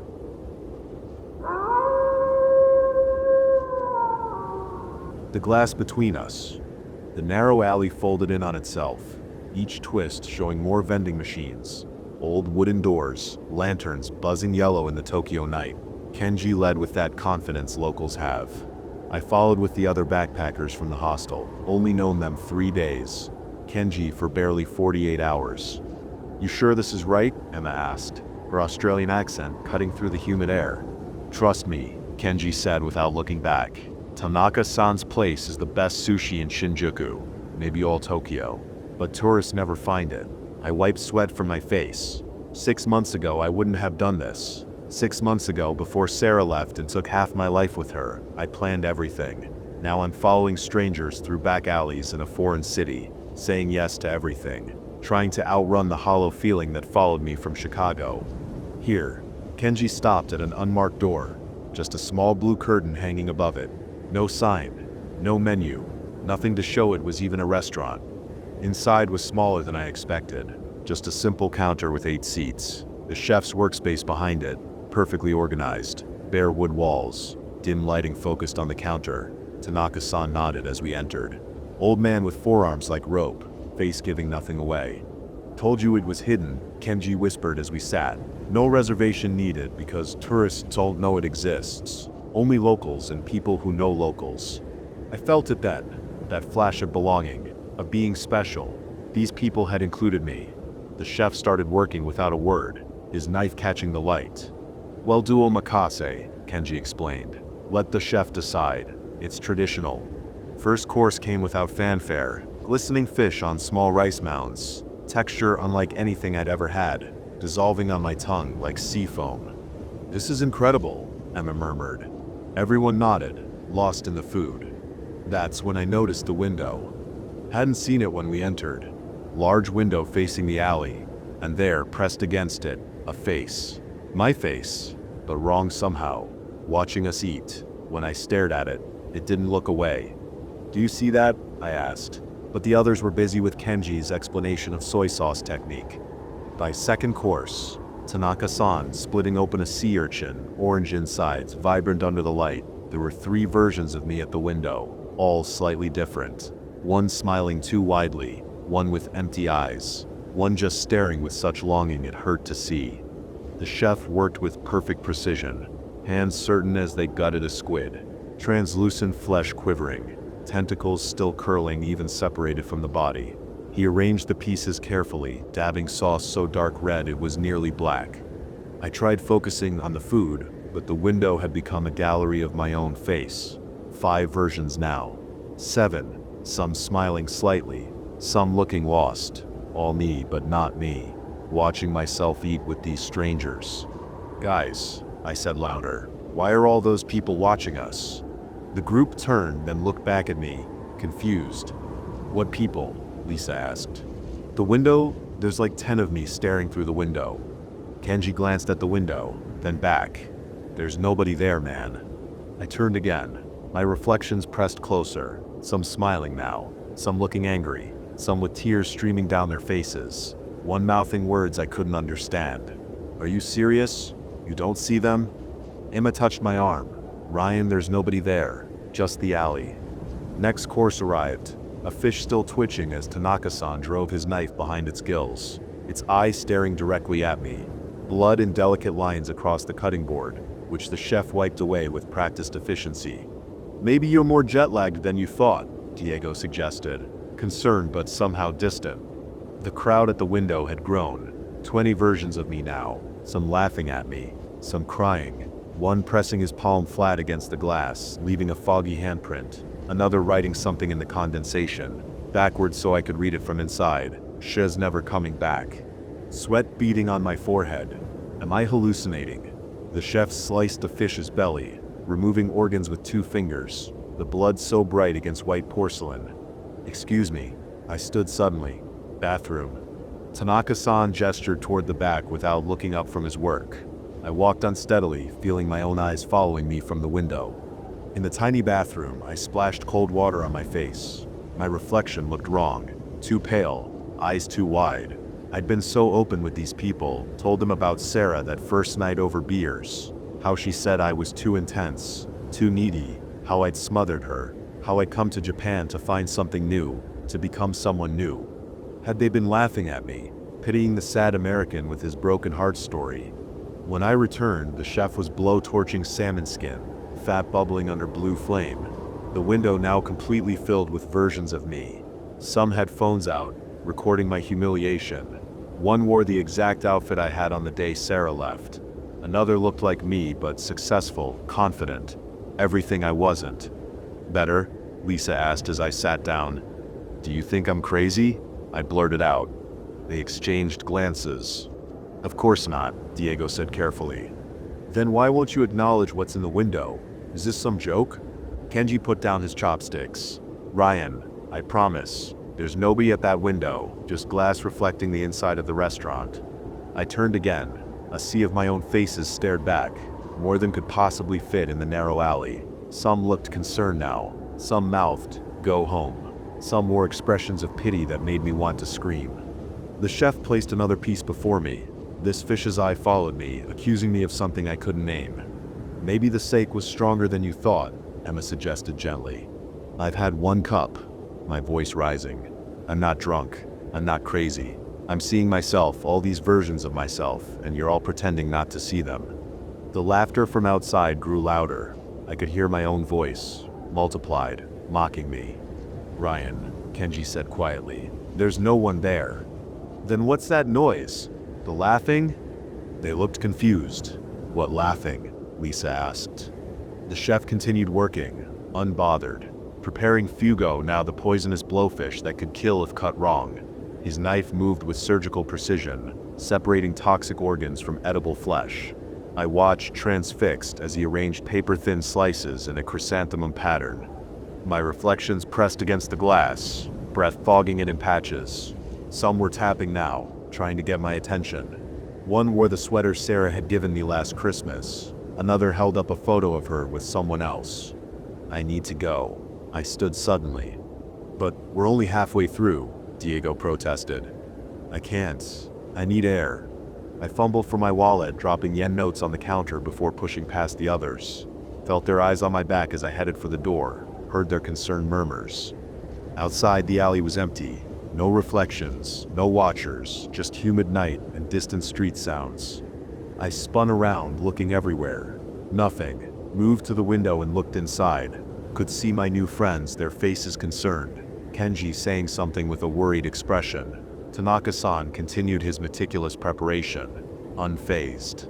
But there, at the end of the counter where I had been sitting, was another version of me, but different. This one looked calm, at peace, connected with the others in a way I couldn't manage. He turned slowly to face the window, looking directly at me with perfect understanding. Then smiled, raised his sake cup in silent toast, and turned back to watch the chef's knife flash in the light. I backed away from the window, heart racing. The reflections I'd seen, had they been warning me, showing me what I'd become, or what I could be? Leaned against the alley wall, breathing hard. I could go back inside, rejoin the group, pretend everything was fine. They'd welcome me back with concern, inclusion, connection. Isn't that what I traveled halfway around the world for? But as I looked through the window once more, all I saw was my own face reflected in the glass, alone, fragmented in the panes, watching myself with countless versions of my own eyes. The version sitting at the counter, integrated with these new friends, seemed more real than the me standing outside in the dark. Which was the real me? The one who could connect, or the one forever watching from behind glass? I turned and walked quickly away into the maze of alleys, alone with the sound of my own laughter echoing off the walls.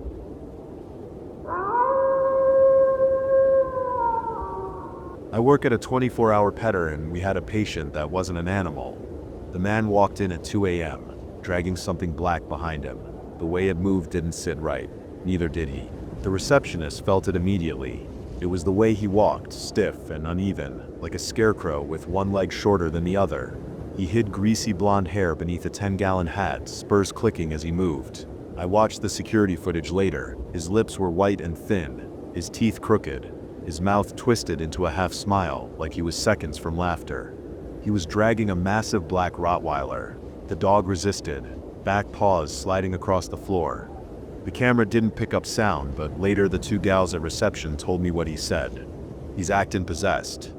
They handed him intake forms. He hobbled back to a bench. I watched through the camera lens as another client holding a cat carrier slid away from him. I looked up his paperwork. The address led to some warehouse out in the scrublands, 3 states away. The name seemed fake too. Keto. No records. No online presence. It didn't seem to fit him, but the dog's name, Mutt, that was the only detail I believed. You might wonder why I checked. It's not standard protocol. I don't usually do this, but the events of the last few nights led me to my search. When he handed the paperwork back, he sat down again, dragging the dog with him like a sack of flour. He leaned against the wall, arms folded, eyes fixed ahead. He moved, like a corpse propped upright. His dog didn't move much either. It sat there, waiting. We see a lot of characters here, some aggressive, some kind. But this man, something about him was wrong in a way I can't articulate. I stepped into the lobby to bring him into an exam room. It took him a second to register me, like he was in a trance. And then the smell hit me. Stale cigarettes, gas fumes, and beneath that something worse. A rotten, greasy stench that clung to the air. The dog sat still, vacant, a husk. It was like someone had lobotomized it. As it stood there, drool began dripping from its mouth, pooling on the floor. I introduced myself and got to work. So, what's going on with Mutt today? T-Tone didn't answer right away. His eyes drifted to the ceiling, like he was staring at something that fluttered in the air above us. Oh, he ain't acting right. He ain't been eating much. This is usually where clients start rambling. Some could go on for hours if you let them. He had decided he'd given me enough information. He sat staring at the ceiling through those dirty locks of hair. When I knelt to take the dog's heart rate, the second my fingers touched its skin, a wrongness crawled into me. That tingle before lightning strikes. That creeping dread when something awful is about to happen. The vitals were normal, the heart rate, breathing, but its skin was cold, and its temperature was 97 degrees, lower than we like. I checked its skin, seeing how dehydrated it was. But when I peeled back its loose lips to check its gums, I felt a jolt of unease, like I was too close to something I shouldn't be. The gums were pale, the pupils locked onto me, dilated. That feeling of unease was sickening. "Don't turn your back on him," the man said. I paused, mid-turn. "Excuse me. If you're gonna walk from him, do it facing. Otherwise something bad might happen." I exhaled, irritated. It watched me get close to the dog, lean in, take its temperature, listen to its heart rate, yet now was the time he decided to warn me it was aggressive. I liked this situation less and less. The man, the dog, the way this whole situation ached in my gut. I backed away, facing the dog. It watched me like I was prey, like I was meat. A few moments later, our on-site emergency veterinarian, Dr. Harcum, came in. Old school, no nonsense. He and Keaton exchanged few words. The vet recommended blood work and an overnight stay with an IV fluid drip. The dog needed warming up too. Keaton never lost that dumb smile, that half-cocked grin, like something was hilarious. But he nodded, accepted the treatment plan. We went to take the dog into the back treatment area. I slipped a muzzle on, of course, and that's when I noticed how the dog refused to walk. The owner had dragged it behind him earlier, but now it wasn't acting lethargic. I could see in its eyes it was choosing not to move. It was being obstinate. I had a larger male staff member, Ryan, carry the dog for me. As he picked it up, he glanced at me. We didn't exchange words, but I knew he felt it too. Not only the dog, the air itself seemed to hum with an unearthly feeling. When we went to draw blood from its jugular, it didn't even react. Ryan held the dog steady, hands firm on either side of its head, jaws up. The needle slipped in, the syringe filled. The blood felt lukewarm. It didn't feel like it had just been pumping through a live body. I ran it through the machines and it confirmed mild dehydration, with some elevated lipase values indicating mild pancreatitis. We placed it in a heated kennel, tucked it under blankets, and hooked up the IV catheter. Ketone was gone, but relief was fleeting. Mutt remained, and with him came something unseen, a presence thick as fog, pressing in from all sides. That was 3 days ago. That night was quiet, rare for an emergency hospital. We had another dog kenneled 2 spaces down from the Rottweiler. It was a cattle dog that had undergone emergency laparotomy. It had been doing fine, normal vitals, good appetite, responsive. 2 hours later, I crossed into the back animal ward to check on it. The cattle dog was dead. It had torn open its own incision. The cone lay discarded. It hadn't just licked or nibbled. It had utterly and completely dismantled itself. Even when coils of intestine unfurled from its abdomen, it kept biting at those guts. The dog had attacked his own innards as if they were coiled vipers waiting to lunge. The dog was in a wet slump, head limp against the floor. The blood ran in bright ribbons, swirling toward the kennel drain behind him. I heard the gentle slurp of the blood sucking down the drain. The kennel was a bloodbath. It streaked the walls, spattered the ceiling. His intestines had leaked a mixture of bile and digested sludge. The cattle dog's eyes were vacant, orbs, glistening in the light. I stood still for a moment, taking in the horror, the scope of this violence. And 2 kennels down sat Mutt, eyes focused on my task, no expression on his stoic face. Fluid drip running, heater humming. There was only the sound of the blood in the pipes. Mutt didn't pant. He didn't whine. His eyes reflected the fluorescent light, and for one sickening second, they looked almost human. Dr. Harkin made the call, but I heard every word, every choked sob through the thin walls of our office. The owner didn't cry, they wailed. They'd seen plenty of death in this job, but this was different. This wasn't bad luck. Something else had its hands in this. The mood in the hospital shifted palpably. In all my years, I'd never seen a dog unzip itself like a gym bag and spill out its intestines. His eyes followed every movement. The bloody towels, the mop buckets, the cattle dog-sized body bag, zip-tied and labeled. That night was quiet, but it didn't feel like a break. I imagined I was in a field staring at thunderheads form like warships in the distant sky. That feeling was the promise of something worse to come. At some point, hours after the cattle dog's death, I heard the steady beeping of a monitor from the kennel ward. It was the IV pump hooked up to Mutt. I didn't want to go over there, but I did. I brought Ryan. We slipped the muzzle over Mutt's head. He didn't resist, didn't flinch. He let it happen. His eyes followed the movement of our hands as we buckled it behind his head. Only his eyes moved, 2 dark orbs. He was digesting the scene around him. It felt like he was learning and listening. The dog had kinked the IV line beneath its paw. We moved it aside, smoothed it out. That should have been it. A simple fix. But as we turned to leave, the light above his kennel flickered. At first, we saw a slight flicker. It was barely noticeable. Then it sputtered, dimmed, and cut out completely. The kennel dropped into shadow. Ryan and I froze. The only light now was a faint glow from the hallway behind us. We exchanged a glance. Neither of us spoke. Neither of us wanted to acknowledge what we were feeling. The air in the room changed, heavy buzzing like the static before a storm. Then the 2 tube lights above Mutt's kennel flared so bright it hurt to look at them. A pop, then a sizzle, and they died. Everything was silent. Ryan's back was to Mutt. Mutt lunged. It was a surge of violence, even with the muzzle strapped tight. A blur of black as Mutt's body lunged forward. The muzzled face rammed against Ryan's side, smashing into him again and again. Ryan screamed. The dog was silent, except for the mechanical snapping of his jaws, working beneath the muzzle, spittle flying.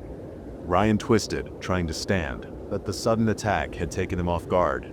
I reacted without thinking, threw open the kennel door. Mutt rammed into Ryan again, harder this time. The sheer force knocked him off balance. Ryan writhed around to grab at Mutt. The moment he faced Mutt, the dog stilled. It stood there motionless, bathed in the new darkness. Something was wrong with this dog. Not neurologically, it was something so much deeper. I sensed the calculating intelligence of a predator, but it felt much more malignant than that, like a cancerous tumor spreading quietly beneath the surface of your skin. Ryan and I trembled, shaken to the core. Later he revealed a bruise under his ribs, a deep bloom of violet spreading like a rose beneath his skin. Neither of us spoke about it. The rest of the night passed without incident. I focused on my other cases for the night. I worked with a Chihuahua hacking through pneumonia, a Persian cat with seizures, and a tabby cat with proprioceptive issues in its forelimbs. I went through the motions, but my mind was elsewhere. Ryan seemed dazed, like something fresh had broken inside of him. It wasn't the shock, or the trauma, or the fear. It was more profound than that. I left for the night still unsettled. Ryan didn't even wave goodbye when I passed by.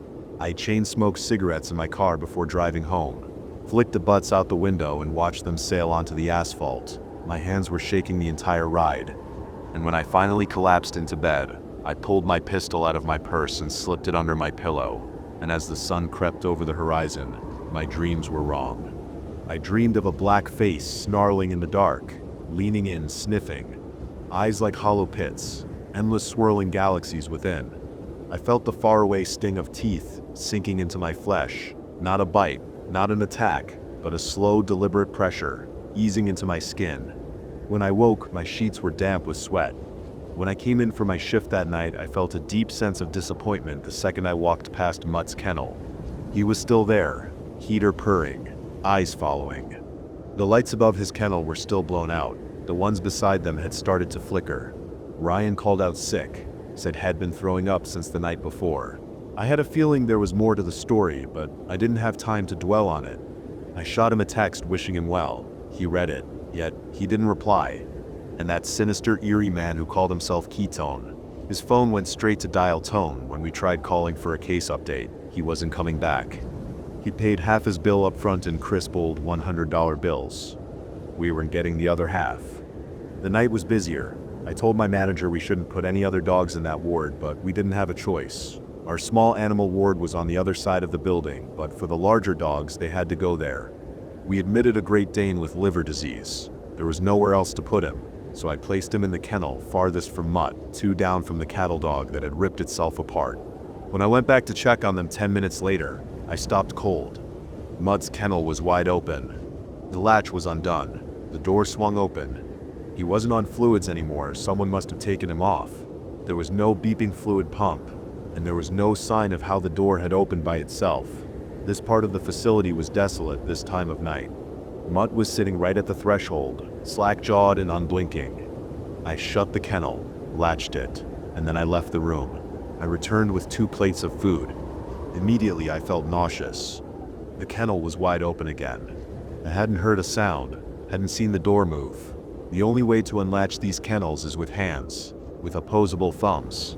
I was certain no one had been back here while I grabbed the cans of food. I slammed it shut again, this time locking it with a makeshift carabiner clip. I slid 1 plate of food under each kennel. I gave low-fat wet food for the Dane and critical care wet food for Mutt. I was walking away when I heard it. A sound that froze me. Not a growl, not a whine. It sounded like someone trying to speak while gargling a mouthful of water, like a deep male voice gargling on words before spitting them out. It was the sound of a dog trying to talk. I turned. Mutt sat there, silent now. Something tingled in the air. A musical conductor guiding along an orchestra. Because to my right, the Dane had begun to cry. The Dane was the one making these ungodly noises. The Dane's plate of food lay spilled across the kennel floor. His hackles folded back. The Dane backpedaled until its body pressed against the far wall. I watched the Dane's gaze flicker up toward the ceiling. It became immediately apparent to me that the dog was feeling something, a deeply instinctual and inexplicable something. I knew it was feeling that way because I felt it too. When I reached for the kennel door, the crying stopped. The Dane's body trembled, then his whimpering changed. It deepened into a low, eerie sound, like a tornado siren, changing in pitch and tone, high to low. Without warning, it stopped altogether. The dog went still, too still, gathering itself back to a normal pose. Then, all at once, the Dane began attacking his own leg. Not chewing, not licking, ripping, breaking. These were deep, pulverizing bites. Bone audibly cracked in the echo of the cavernous hallway. Blood spattered the kennel floor. It wasn't a dog in pain. It wasn't a dog in distress. It was something else. This dog was destroying itself with purpose. I couldn't go in there. If I did, he'd likely redirect this aggression onto me. He would send me to the hospital if I tried to intervene. I turned and ran, shouting for help as I sprinted through the clinic. Dr. Harcum and 2 other techs, Angie and Denise, came rushing out of an exam room. The hallway filling with the sound of my frantic screaming. I grabbed the rabies catch pole and beat them back to the kennels. The Dane was still biting, not a rabid and frothing frenzy, but instead an oddly calm and intentional one. The flesh of its leg hung in shredded tatters, tendon and the suggestion of bone beneath. Blood spurted like pulsing shots from a water gun in rhythm with its heartbeats. I slipped open the kennel door and looped the catch pole around its neck, tightening it hard. In a wrenching movement, I maneuvered its head enough to stop it from lunging at its own body. It snapped at the air, frantic without even a hint of pain or emotion behind it. Then it latched onto the metal pole. Not out of panic, not out of rage. out of a bizarre corruption of instinct. The sound was unbearable, teeth breaking against metal, splintering, shattering. The flesh of its leg was gone, a ragged mess of meat exposed to the air that flapped as it chewed at the metal. I saw part of a fractured canine fall out of its mouth. The catchpole was bloody, dented, but holding firm, withstanding each powerful bite directed at it. The dog was weakening by the time Dr. Harkham arrived, slumping over in the drenched puddle of its own blood. By the time we managed to inject a sedative, it was too late. The blood loss was too severe. The Dane collapsed to the floor, body twitching, biting at the air. It wound down like a toy with dying batteries, its eyes glazing over before going limp. Out of the corner of my eye, I saw Mutt, lips pulled back in a snarl. "When is that fucking dog going to leave?" I snapped, pointing at him. Dr. Harkham shot me a sharp look. Blood streaked his white coat. His eyes were dark, hollowed with an exhaustion brought on long before Mutt entered our lives. "Something is wrong with it," I insisted, "with him.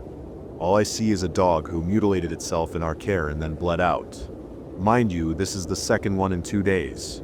Don't worry about that fucking dog." He gestured at Mutt emphatically. "We have bigger issues here.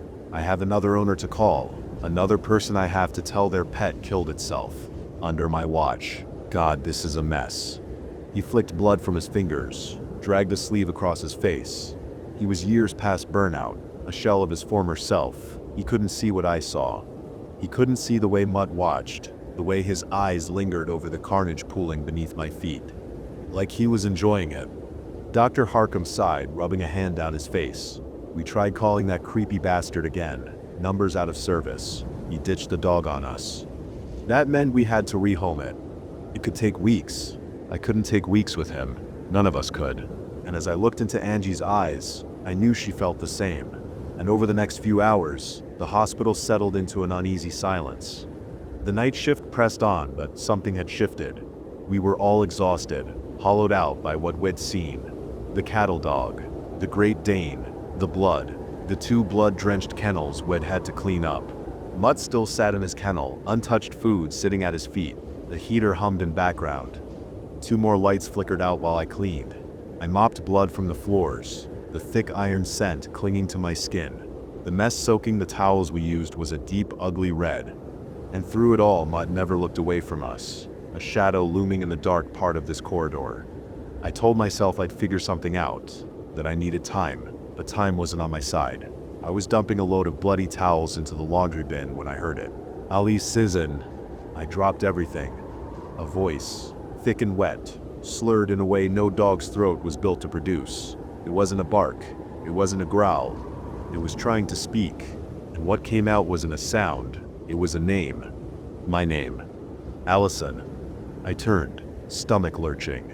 Mutt was sitting in his kennel, still, muzzle slack, drool pooling on the blanket beneath him. His pupils seemed to swallow all the remaining light. I couldn't move. My brain was trying to rationalize it, trying to shove what I had heard into a box of normalcy. Maybe I'd misheard it. Maybe it was the pipes, or a monitor. Then the stench of rot hid my nose like a sniff of smelling salts. It was not the usual smell of the hospital, not the faint antiseptic and animal musk that always clung to the air. This was meat left in the sink for weeks. This was something dead wedged into the unseen cracks of the world. It was a volatile and overpowering scent, consuming anything else in the room. And I realized then that the smell I'd caught when Ketone first walked into the lobby, that greasy, putrid stench, it hadn't been him, it had been Mutt all along. I felt a desire deep in my core to run, and so I did. I scooped up the blankets off the floor, shoved them into the laundry bin, and bolted. My hands shook as I crammed the lid shut. My pulse was a hammer in my ears. "Don't turn your back on it." The memory of Keaton's words crawled down my spine like a cold hand. He's acting possessed. I knew what Mutt had tried to do to Ryan. I knew what he wanted to do to me. And now I knew I wasn't waiting for him to act. I was going to kill him. I kept my head down the rest of the shift, biding my time. My mind wasn't on the cases I took. I worked on autopilot. I went through the motions, but my body was moving without me. And when I got a moment alone, I pulled up 20 milliliters of pentabarbital sodium and phenytoin sodium solution. It's a medication called Euthasol. In other words, it's that sparkling pink liquid we in the veterinary field used to put animals down. I drew up enough of the stuff to kill a dog twice, mutt size. There would be a discrepancy in the controlled substance log, but I could smooth it out over the next few weeks.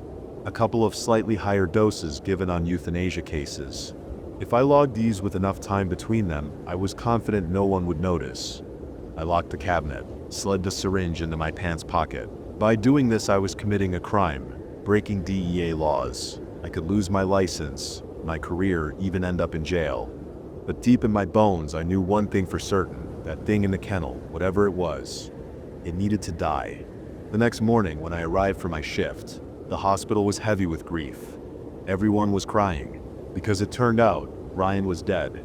He'd taken his own life in his trailer sometime after leaving work. No details, no explanation. He was there one day, then he was gone the next. The police had come by to inform us. He didn't stay long, didn't need to. I knew then. Ryan's death cemented what I had to do in my mind. I couldn't wait until another dog was placed in those kennels, until another staff member was pushed over the edge. So I worked through the grief, through the horror, pushing it all into a place I deal with later. I waited for the right moment, a lull between shift changes when staffing was light. I approached Mutt's kennel. He cocked his head, his eyes tracking my movements. He looked almost expectant. I opened the kennel door and slid the muzzle over his face. My hands moved with a sharpness I hadn't felt before. I yanked the straps too tight, a bit of malice in my actions. My pulse was steady. I held Mutt's paw, feeling for the vein, my other hand already slipping the needle beneath the skin. The syringe in my palm felt hot. I pushed the plunger, forcing the thick pink liquid into his vein. It was a heavy dose, too much for even the largest dog, but I pushed every last drop. Normally euthanasia is instant. A body slumps, the muscles relax, and life fades like a deep exhale. Their eyes stay open, but they flood with vacancy. Mutt didn't move. His chest still rose and fell in a slow, steady rhythm. His muscles remained locked, rigid. His pupils, wide and black, never left mine. This dose should have ended him. This dog should be dead. The hallway lights flickered. One by one, the bulbs sizzled out, plunging the kennel ward into a profound darkness. The air thickened, heavy with the weight of something unseen. The heater shuddered to a stop. The only glow now came from the exit sign at the far end of the hall, casting a weak green wash over the kennels. The shadows seemed to twist and dance around me. I felt adhered to the spot, unable to move. The door to the kennel slammed shut behind me. My breath hitched. The silence was absolute now, only interspersed with the slow, wet rasp of Mutt's breathing. I could feel him in the dark, the weight of his presence gnawing at the air. Olie Shez. The voice came from before me, deep into the churning pool of shadows further back into the kennel. A sound like vocal cords cut like strings and hidden beneath a mound of scar tissue. A broken, misshapen mouth trying to shape words. The vowels stretched, dripping with something slick and inhuman. My stomach lurched. I reached for the latch, fingers fumbling, but my hands were slick with sweat. My breathing was too loud. The darkness pressed in. The rot smell thickened, crawling up my throat. Then I felt it. A cold, dead hand closed around my ankle. I choked on a scream. My body jolted as something gripped me. Those jagged fingernails pressed against the fabric of my scrub pants. The air rippled in an electric wash. The sensation of static snapped against my skin. I turned in a single heaving motion and I ran. The kennel door gave way beneath my shoulder, and I burst into the hallway, feet pounding against the tile. Behind me, I heard the kennel door smash open, the sound of paws heavy and fast, hitting the ground. He was coming. I sprinted blindly through the dark, running my fingers along the wall as I searched for the end of the hallway. When I reached it, my fingers scraped against the smooth wood. For a time, completely unable to find a knob, a latch, my fingers graced only an endless surface. Paws pounded closer behind me. I swear I heard more than one set of them. It almost sounded like a quiet herd. There was no growling, no snarling, no warning. Just the rush of movement in the dark. A silent freight train barreling toward me, so I spun, pressing my back against the door.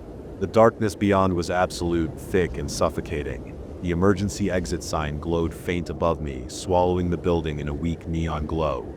The slap of paws on tile stopped, and I saw the faint outline of a hunched beast, a panther crouched behind brush seeking out its prey.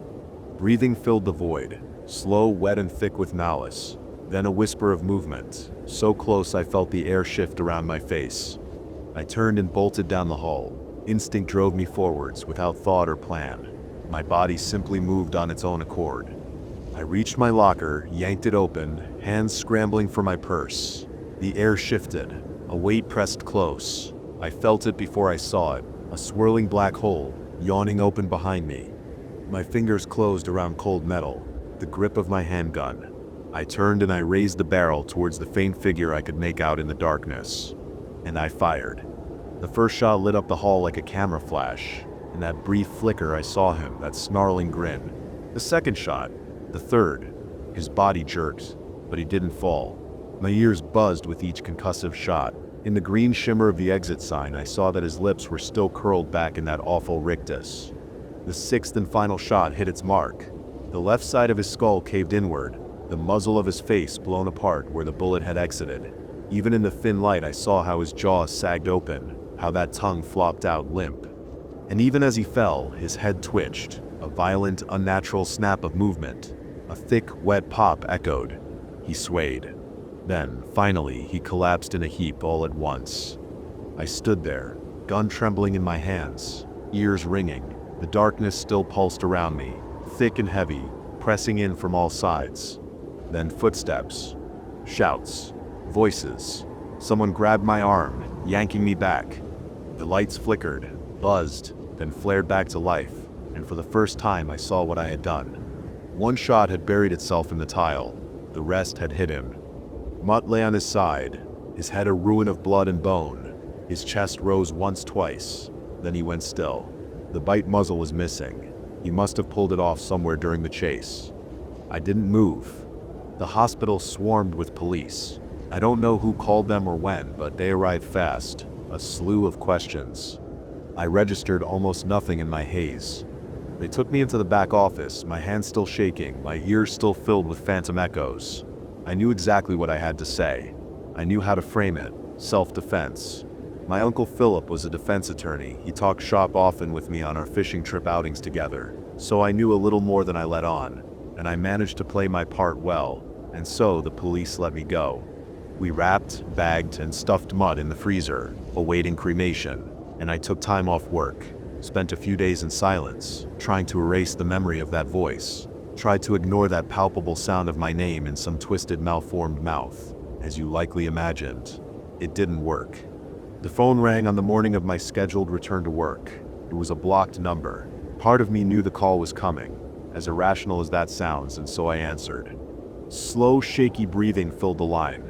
Then he began to laugh, like everything that had happened to me was a hilarious joke. Low, drawling, thick with something I couldn't name. Maybe it was a mouthful of tobacco chew. You shouldn't have killed it, little lady. Keaton. His voice slithered through the speaker, curling like a snake around my spine. His laughter built, rising, filling the silence. You've gone and made things so much worse. And as the laughing turned into hollering, the line clicked dead. I sat there, phone pressed to my ear, staring up at nothing, his words weighing down the air. Gone and made things so much worse. My first thought was confusion. How did he get my number? My second thought was frantic. Those words struck a chord deep inside my marrow. He said I'd made things worse. And for some reason, deep in the pit of my soul, I believed him. It started with a dog, or rather something wearing a dog skin. I thought I was doing the right thing when I put it down, but now something far worse is stalking me. I had to clean up a few things first. The worst of it was the euthanol I used on Mutt. On my first day back, I staged an accident. I dropped the bottle and let it shatter across the floor. It complicated the logs, but it worked. I'm not proud of it. You shouldn't be either, but at the time, it felt like the only option. I was wrong.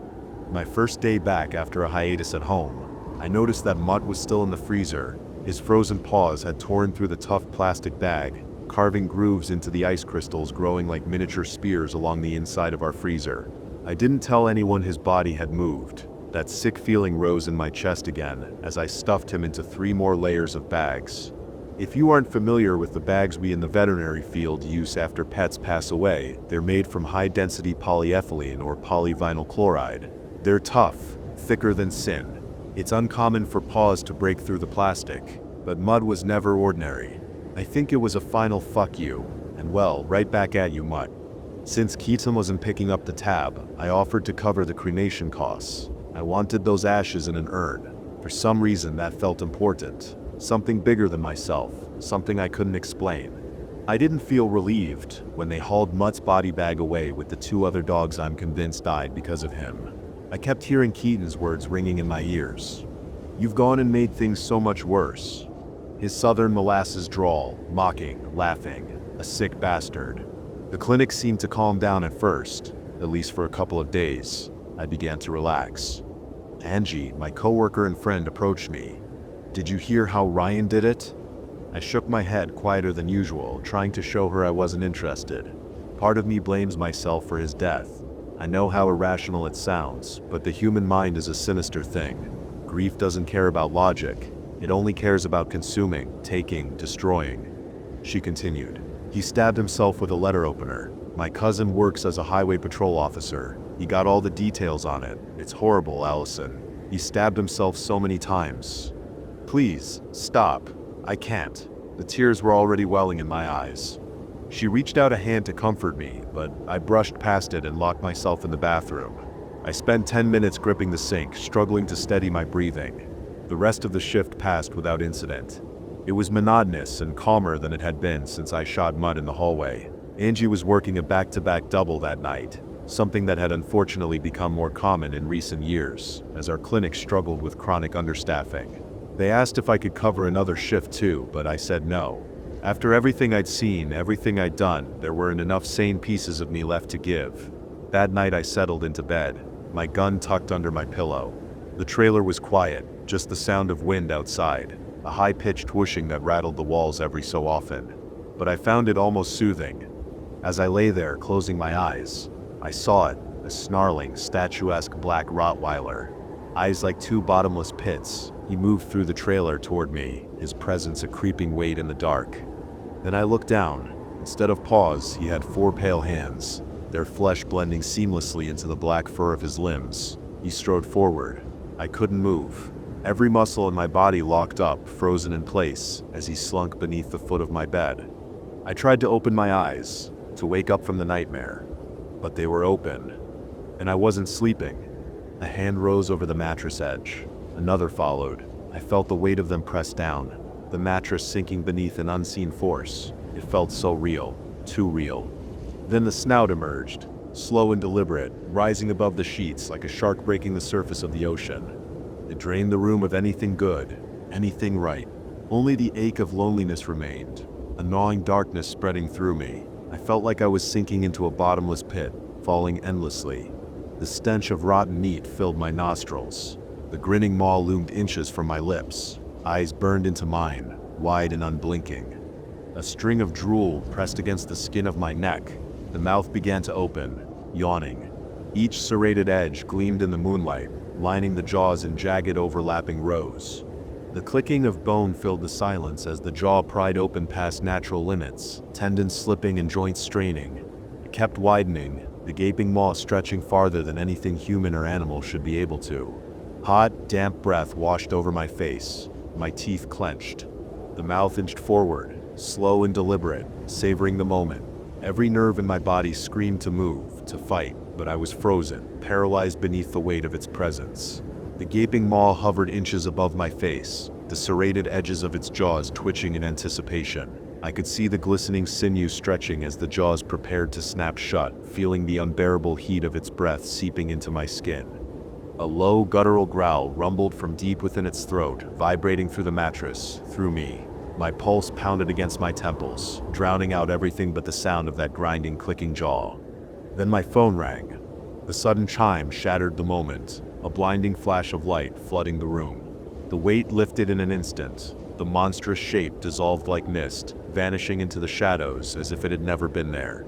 I was moving before I realized it, gasping for air, clutching my chest. My heart hammered within me like the hooves of a warhorse, my limbs trembling as I scrambled upright, searching the darkness for any lingering sign that it had truly gone.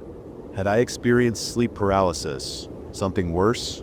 I heard my trailer door slam shut. I picked up the phone and flicked on the lamp by my bed. I heard a loud wailing siren and the sound of wind on the other line. My eyes were too blurry with tears to read the contact name. "Oh, Allison, fuck. Check the news." It was Dr. Harkham. He sounded out of breath. I grabbed my remote and flicked on the television and thumbed it to a local news station. Dr. Harkham breathed heavy in the background. "We are here on the scene of what is now suspected to be an incident of arson. Firefighters struggled to put out the blaze, although they stopped it from spreading to nearby buildings." I felt the world glaze over. I watched a team of yellow-clad firefighters picking through the cinders of my old workplace. God, half the roof was slumped in. The place was licked with flames. I recognized little pieces of a much larger puzzle, smashed and burned. I still clutched the phone to my head as I watched the firefighters pick through the ruins of an intimate part of my life. It was gone, just like Ryan. Angie. She didn't make it out. Dr. Harkham choked out a sob. A man who I'd worked with for years and had never seen shed a tear before began sobbing on the other line. This was a 60-something ranching vet who didn't take shit from anyone, a man carved out of the New Mexico dirt, tougher than the rest of us, and he was crying. I steeled myself, choking back my tears. Angie had been a friend, closer than Ryan. Shed burned to death in that building. "What happened? Tell me everything," I said, forcing down the swell of emotion. "I think it was that creepy bastard, that blonde motherfucker Keaton. We were working the shift when a container of gasoline with a lit rag was tossed through the back window into the doctor's office. It engulfed the place in flames in seconds. We lost some patients too." His voice wavered, struggling to stay steady. "I don't know who would do that. Why? What did we ever do to that inbred piece of shit? So senseless. God, I told the police everything. This was beyond them, beyond what the police could understand. I'd sound insane if I told them everything. Even after I'd blown Mutt's jaw apart, I had omitted so much from my statement. Keaton didn't need a motive. He felt like it was ancient, a force of chaos that existed only to sow pain and reap a harvest of blood. He didn't need a reason, Doc. Not to drop off that monster. Not to burn down our clinic. He wanted us to suffer. He wanted to watch us die."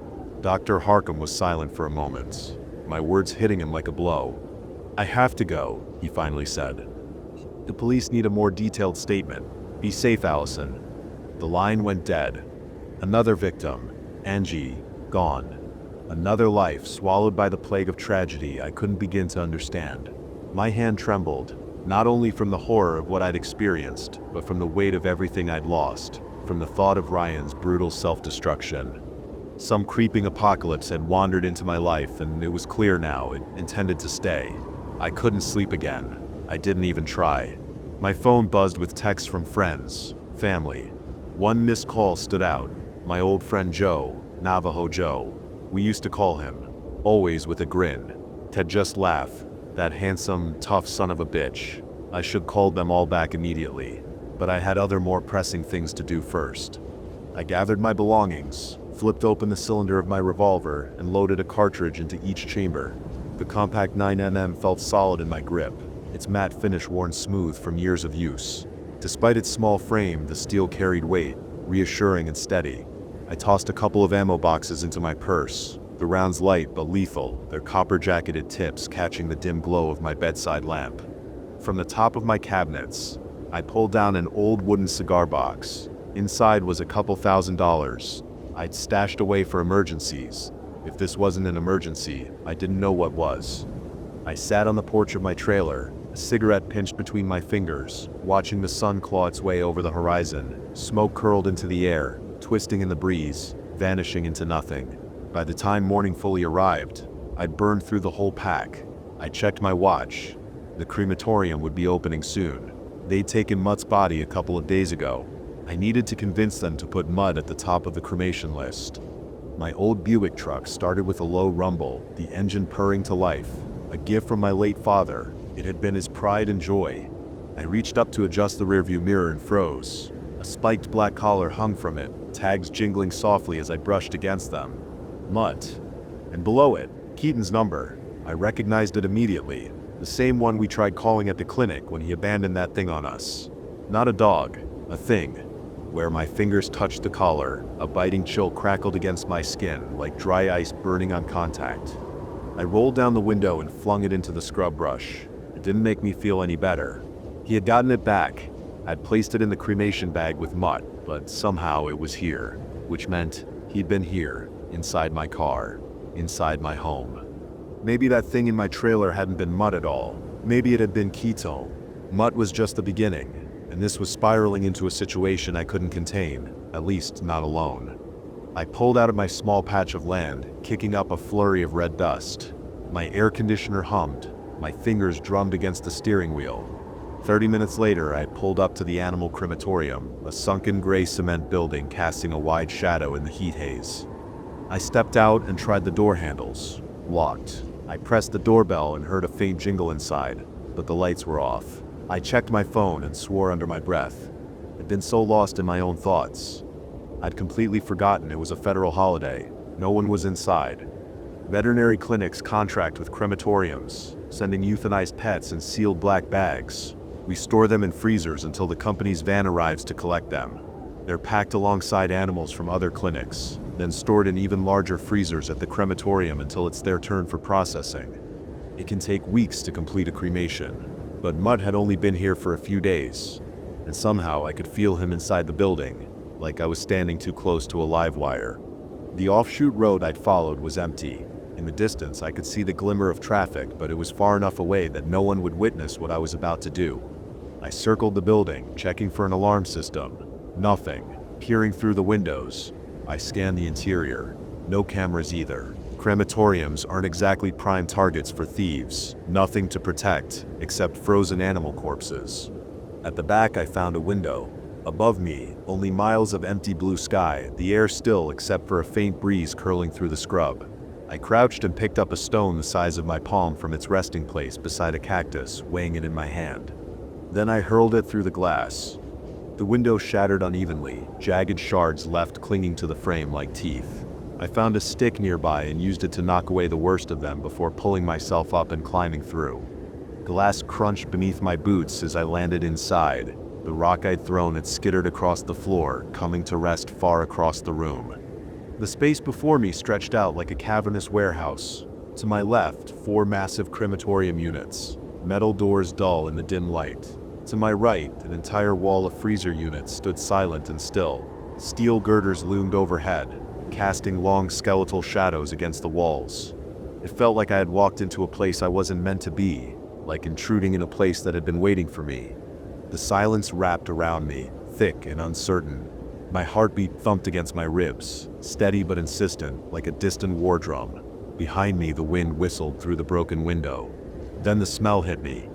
The thick, sickly stench of rot, like a corpse left too long in the sun, its hollowed skin splitting open, brimming with writhing black flies. The air crackled with the sound of unseen maggots popping and shifting. A sudden thump made me jerk toward the freezers. One of the lids lifted, then fell with a hollow clunk. I watched, my breath caught in my throat, as the white top rose and dropped again like a mouth opening and closing. Then another freezer began knocking against itself, and another. Then they all started. The sound grew into a chaotic, discordant symphony. The freezers shuddered, vibrating against the floor, scraping and twisting from their original positions. Then, all at once, the room fell still. Silence dawned. Then, with a deafening crash, the first freezer that had started thumping was hurled 10 feet across the floor. It flipped onto its side, metal screeching as it scraped across the concrete, body bags spilling from the burst seam. It slammed into one of the crematorium units, the impact tearing the freezer door clean off. The lid skidded across the floor, crashing into the wall with a metallic clang. And in the middle of the wreckage lay the triple-bagged corpse I recognized all too well. Mutt. His body was rigid, frozen stiff inside the thick layers of plastic. The paws pressed outward, twitching. I heard bones grinding, joints twisting, the sickening sound of something forcing itself to move when it shouldn't. The stiff limbs pushed against the plastic like a baby kicking from inside the womb. I felt eyes on me, burning pupils watching from behind. Shadows stretched and shifted in my periphery, but I couldn't take my gaze off the thing in front of me. The dog I had shot, the one with the caved-in skull, the one I had pumped full of euthanasia solution, the one that had been locked in a freezer for days. I spotted a square-point shovel leaning against one of the cremation units caked in ash. I grabbed it, feeling the rough handle bite into my palm and charged forward. I swung it down with all the force I could muster. The first strike split the thick plastic, sending frozen chunks of flesh spraying across the floor. Mutt's ruined head tumbled free. His frost-glazed eyes caught the dim light, and his shattered lower jaw smacked against the concrete, twitching. It was too frozen to bite, too stiff to do anything but thrash in mindless, spasmodic movements. My pulse thundered in my ears. The wind outside howled through the broken window, its pitch rising into something shrill, almost human. The shadows behind me deepened. I swung again. The shovel blade carved through tendons, severing the spine at the neck. The paws inside the torn body bag spasmed, clawing at nothing. I kept going, hacking away at the frozen flesh until the head detached completely with a final sickening crunch. The wind howled louder, but I could sense that it wasn't only the wind behind me anymore. I turned. Keaton. He loomed in the broken window, impossibly tall, his body twisted to fit through the jagged frame. One hand gripped the windowsill, fingers digging into the crumbling concrete, the other obscured in the shadows. His filthy blonde hair hung limp over a face that wasn't quite human. His neck stretched forward, grotesquely elongated, the vertebrae bulging beneath thin, sallow skin. It didn't just extend, it coiled, folding over itself like an accordion, fluid yet wrong in every conceivable way. The angle of it made my stomach twist. His eyes were red, raw, pools of blood where the white should have been, and they pinned me in place. The pupils were black, dull, the color of tarnished coins left to rot in the dirt. He inhaled, slow and deep, dragging in the air like he was tasting it.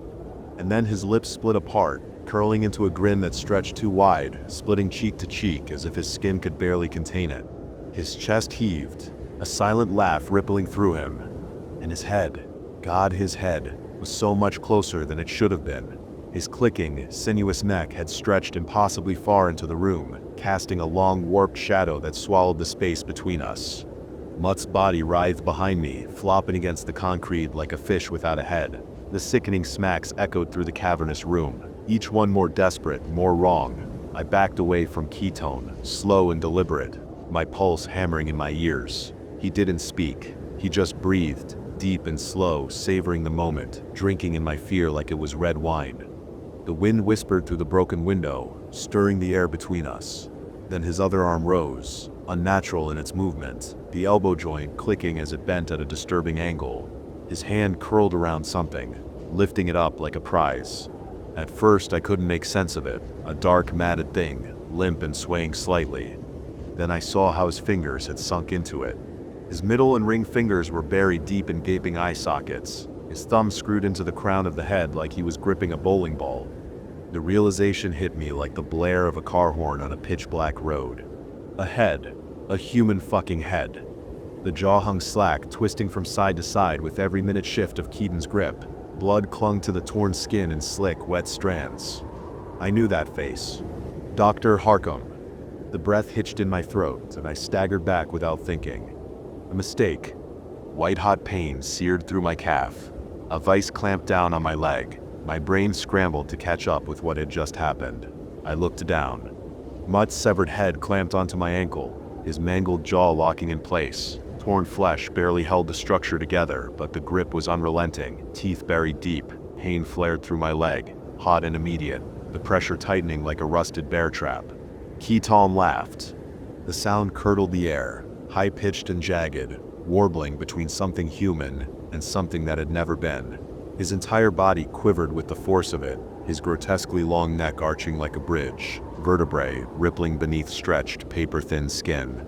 The ridges of his spine pressed outward, shifting unnaturally, jutting like knuckles ready to crack. I swung the shovel down on Mutt's head, the impact shuddering through my arms. With his jaws only clamped tighter, and I felt a fresh rush of warmth as blood trickled into my boot.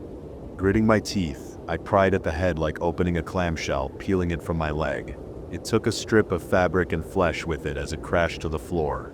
Snarling, I wedged the shovel between its upper and lower jaw, pressing down with my full weight, bone splintered, the jaw cracking apart with a sickening pop as the lower half disconnected completely. Keaton howled with laughter. It was a riot to him. He shook with it, body convulsing, that awful neck writhing like a snake. I swung the shovel sideways, aiming straight for his grinning face. But before it could land, his neck snapped back, recoiling too fast, retreating into the night. The shovel flew from my hands, clattering against the wall with a metallic clang. He lingered in the window, looming, watching, waiting. Shouldn't have killed it. You started something you can't finish, little miss. Shouldn't have let it feed until it was done. Then I'd have picked it up. His voice rasped like a snake's hiss, slithering into the space between us. His head retracted, impossibly smooth, that too long neck drawing back into the night. His hand peeled from the windowsill, talons scraping against the concrete, leaving behind deep gouges in the stone. Behind me, the thrashing body stilled. Silence settled, thick and suffocating. I didn't dare turn around, not yet. I braced myself, waiting for the inevitable, for Keaton to slip back in through some unseen opening, to drive those jagged fingernails into my spine, to tear into me with his yellowed, animalistic teeth. But nothing came. My breath left me in a shudder. My body screamed for me to move, but the lingering presence of him made my muscles coil tight, every nerve waiting for the strike that never landed. Finally, I forced myself to turn. Mutt's body lay still. Whatever had been animating it, twisting it into something beyond death, was gone now. For good, I hoped. I limped toward the nearest cremation retort, my leg throbbing with every step. My hands trembled as I fidgeted with the loading door. It clunked open, the hinges groaning, and I slid the roller tray out.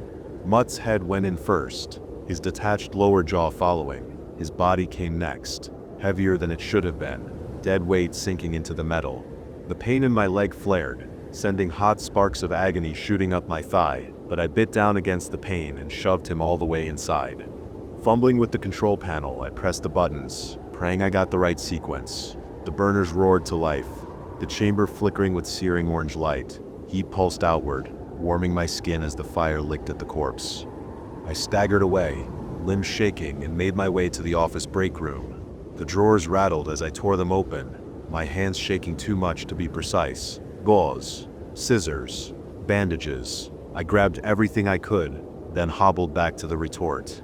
Collapsing beside it, I pried off my boot, wincing as blood dribbled onto the floor. The sock beneath was soaked, the fabric clinging to my skin. I exhaled deeply, then reached for the scissors, snipping my pant leg above the wound before peeling it away. The damage was worse than I thought. Blood pooled in the puncture wounds, the torn flesh already darkening with bruises that spread outward like shock waves from each ragged tear. My calf throbbed in time with my pulse, sharp bursts of pain radiating up my leg. The bites might have been deep enough for stitches, but I didn't have time for that. The jeans had saved me from the worst of it, though the shredded fabric clung to my skin, soaked through. I pressed gauze against the wounds. Wincing as fresh blood welled against the white cotton, I wrapped a compression bandage around my leg, tight enough to slow the bleeding but not enough to cut circulation. Antibiotics or lidocaine would have been a blessing.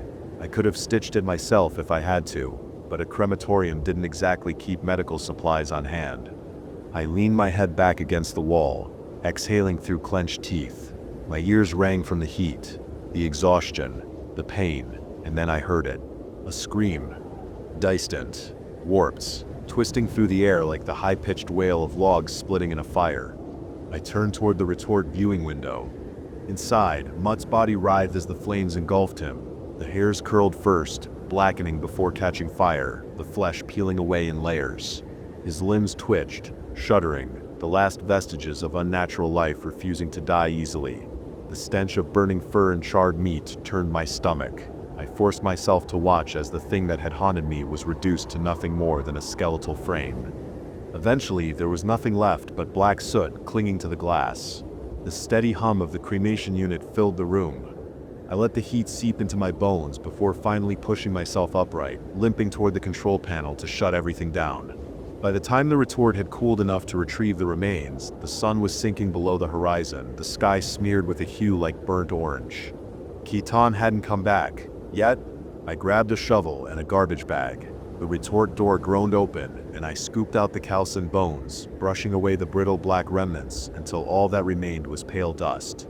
One by one, I fed the remains into the cremulator. The machine whirred, grinding the fragments down until every last piece of mutt fit into a bag just slightly larger than my hand. I stood there for a long time, gripping the bag in my blood-stained hands. Keaton had slunk away into the night, but I knew this wasn't over. I thought about Ryan, Angie, the dogs, my clinic, reduced to nothing but cinders and ruin. I'd lost so much in just a few weeks.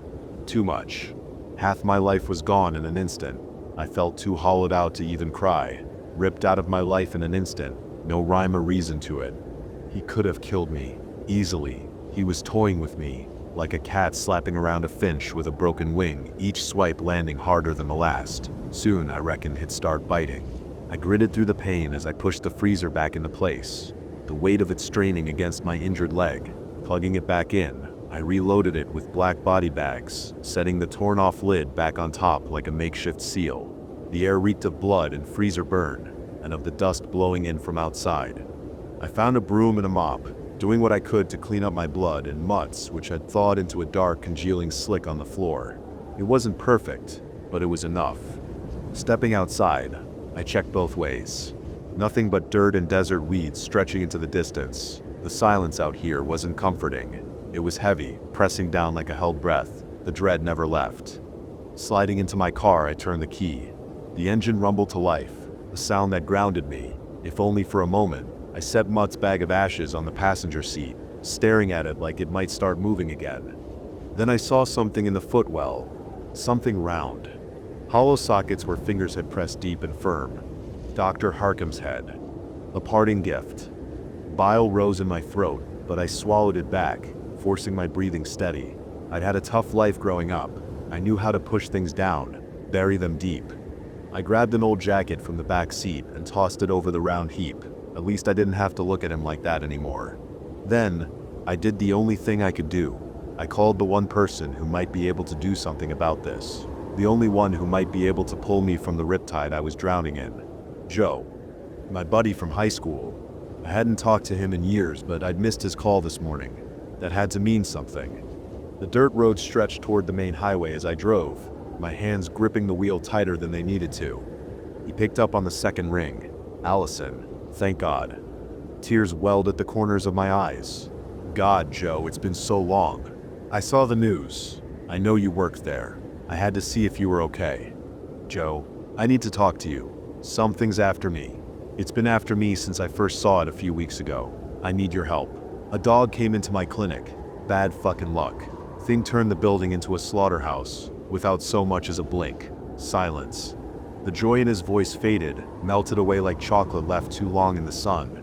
Outside, the sky burned with the last light of day, the sun dipping toward the edge of the world, flaring one final orange goodbye. That's not just bad luck, Allison. That's something else. Something old. That's bad medicine. Joe clicked his tongue, the same way he used to. The sound hit something deep in my chest, a crack in my ribs I hadn't noticed forming until now. I should have called him sooner. Maybe things would turn out differently. Maybe not. You got my address? Come down to the res. We'll make sure they let you in. His voice was steady, familiar, safe. He gave me directions. The Navajo reservation a couple hours to the southwest. I've got some ashes too, I said. My fingers tightened around the small bag beside me. I cremated his dog, the one he brought into my clinic before all this shit went south. Joe went quiet for a moment, then softer this time. Not a dog. He didn't elaborate. Not anymore. A sharp, blistering pain grabbed my calf. I sucked in a breath, my legs shivering, nerves screaming as if a white-hot blade had been pressed into my skin. I yelped. Allison. Joe's voice sharpened. The pain spread like fire, radiating from the bite wound, sinking deep. My pulse hammered as I clutched my leg, fingers pressing into the fabric of my jeans, but nothing stopped the burning. Then, from the darkness of the footwell, something shifted. A wet, gurgling croak, a jaw working. I froze. Joe must have heard it too. His breath hitched, sharp over the line. A slithering rasp clawed up from beneath the jacket I tossed over the thing in the footwell. The sound of dry lips parting, of a raspy voice speaking through a mouth that shouldn't be able to talk anymore. His voice. I sees you and... My breath stilled inside me. A hollow, empty space opened in my chest. Keaton. He was talking through lips that didn't belong to him. Lips that once belonged to Dr. Harkham. The weight of his amusement pressed down on me, thick and choking. A grin curled in the dark, unseen but felt. The voice slithered through, dripping with something close to excitement beneath the folds of my jacket on the floor. Slightly muffled, but clear enough to hear. I'm really starting to enjoy this game. I drove away from that animal crematorium in a blaze of rubber. No other cars were outside, so I have no idea how Keaton had gotten there. Did he walk? I never heard a car idling or an engine starting up. The sun had set, and that made me feel a deep seething sense of unease, like the miles of surrounding Red Rock and highway were out to get me, out to hurt me. Dr. Harkham's head still rolled around beneath my jacket, but the ventriloquism act had stopped. I should have tossed him out into the desert, but that didn't feel right. A man who I'd worked with and grown to care about. He had a temper, but so did I. That's why we meshed. God, his poor wife, his poor fucking kids. I felt like Joe might know what to do with the severed head sitting in my passenger footwell. Joe had tried to call back, but I didn't pick up. I had a sneaking suspicion that Keaton was listening through Dr. Harkham's ears. I drove along a cut of dusty road for almost an hour before I saw a rest stop. I saw the needle crawling towards empty on my gas gauge. I didn't want to stop, but I had no choice if I wanted to make it to the res. I pulled off the highway and saw an old pump stop that was desolate. A single produce semi-truck sat in the parking lot near the diesel pumps. The overhang lights looked like an oasis in a sea of dull black pitch. I settled into a pump and tossed a few more items of clothing down on top of where Dr. Harkham's head stayed. I heard a low chuffing sound beneath the layers of fabric. I ignored it. I needed to focus, to observe my surroundings. I stuffed Mutt's ashes into my purse, alongside my pistol. I passed by a grizzled, overweight trucker sitting in his driver's seat, watching me cross the sidewalk. I wandered into the gas station and grabbed an assortment of jerkies, energy drink cans, and a steaming cup of coffee. Not road trip snacks, just things to keep me alive, thinking through the night, to keep me surviving until dawn. A scrawny early 20s, burnout sat with his feet resting up on the countertop. I could hear the sound of a movie playing through his phone speakers. He casually ate away at a bag of popcorn. The coffee tasted burnt, metallic. The lights flickered overhead like they weren't sure they wanted to be on. 40 on pump 6, I said, sliding my assortment of items across the counter. He didn't say a word, just clicked away at the register with a hand absent-mindedly. I slipped him a handful of 20s and he tore his eyes from the phone long enough to pour change into my hand. I left without a word. I crossed below the blanket of light cast by the overhang, shining down on pumps. I stopped walking when I turned over and saw that the semi-truck was empty. A wrongness crashed down around me, an all-encompassing feeling of doom. I surrendered to the feeling. I didn't walk towards the truck, didn't go to investigate. I had an idea that's what Keaton wanted me to do, what he was waiting for me to do. I kept my eye on the semi's cab, inching backwards with a bag in one hand, a coffee in the other, purse slung over one shoulder. My breath sounded pitched in the darkness, labored and heavy. I saw a glimmer of red across the inside of the semi's windshield, a glistening brushstroke. I didn't peel my eyes from the semi as I filled up my tank. As soon as I was done, I slid into my truck and started it up. The click of the locks engaging brought little to dissuade the rising tide of panic drowning me from the inside out. As I pulled around the pumps and across from the station, I saw the right side of the semi in the flash of my headlights. The cab driver's side door was cracked open, blood flung in congealed globs on black asphalt. I saw him then, Keaton. He was perched between the semi's wheels like a spider hiding beneath a rock, his limbs like long wooden posts stretched with a thin layer of white skin. Pinched feet held onto the underside of the truck bed in a broken contortion. His elbows buckled in the wrong directions. Everything was so much longer than they should have been, neck like a tangled, twisting vine. His eyes refracted the light like two glowing yellow orbs. The bite wound on my leg began to itch, then burn. I saw thin fingers of smoke clawing out of my purse, and I pulled out the warm ashes of Mutt and set them on the passenger seat. I heard a faint crackle like embers in those ashes. The car began to smell like singed hair and cooking flesh. I noticed a sharp smile on Keaton's face, his mouth drenched in rivulets of blood. The trucker sitting in his cab earlier lay in a twisted heap beneath Keaton. The trucker's ribcage was cracked open like a crab shell. One of Keaton's sharp hands was digging around inside the man like a woman digging around inside her purse for her keys. Keaton's stare lingered, piercing as I swung my car around, kicking up a shiver of dust, and I flipped my truck into a higher gear. Keaton pulled a dripping red hand out of the trucker's sucking chest cavity and began waving at me. A friendly hello. I revved up the engine, blowing down that road back onto the highway faster than I should have. It wasn't until a few minutes later that I remembered the cashier, sitting alone at his post, unaware of the broken thing feasting just outside his doors. God, I hope it didn't come after him next. I thought about calling the police. I really did, but God, I had a severed head in my car. I couldn't get involved with the police. They'd have asked for info. I simply couldn't provide. The head of Dr. Harkham was letting out a low drone in the footwell as I tore forward down the highway. I sipped the coffee as the mile marker slipped past, the hum of the highway loud in the quiet. The head in the footwell let out a faint groan under the jacket. I hit Joe's name on my screen and waited. He picked up on the second ring. "Allison," he said, "you still breathing?" "Barely," I said. "I can't talk long, and I can't say much, not out loud." A beat of silence. "It's with you?" "Not him, but it's listening. I brought something I probably shouldn't have. I think it hears through it." "All right," Joe said, calm but clipped. "Just talk around it. I can follow." "I'm heading your way. Should hit the basin in a couple hours. Give or take." "We're setting up now," he said. "Called in a medicine man named Desba. He knows that old stuff. Said what you told me last time was a bad shadow. Said that thing you shot might have been a mask, not a real dog." "It wasn't a dog," I said, my voice wavering just a hint. Joe exhaled through his nose.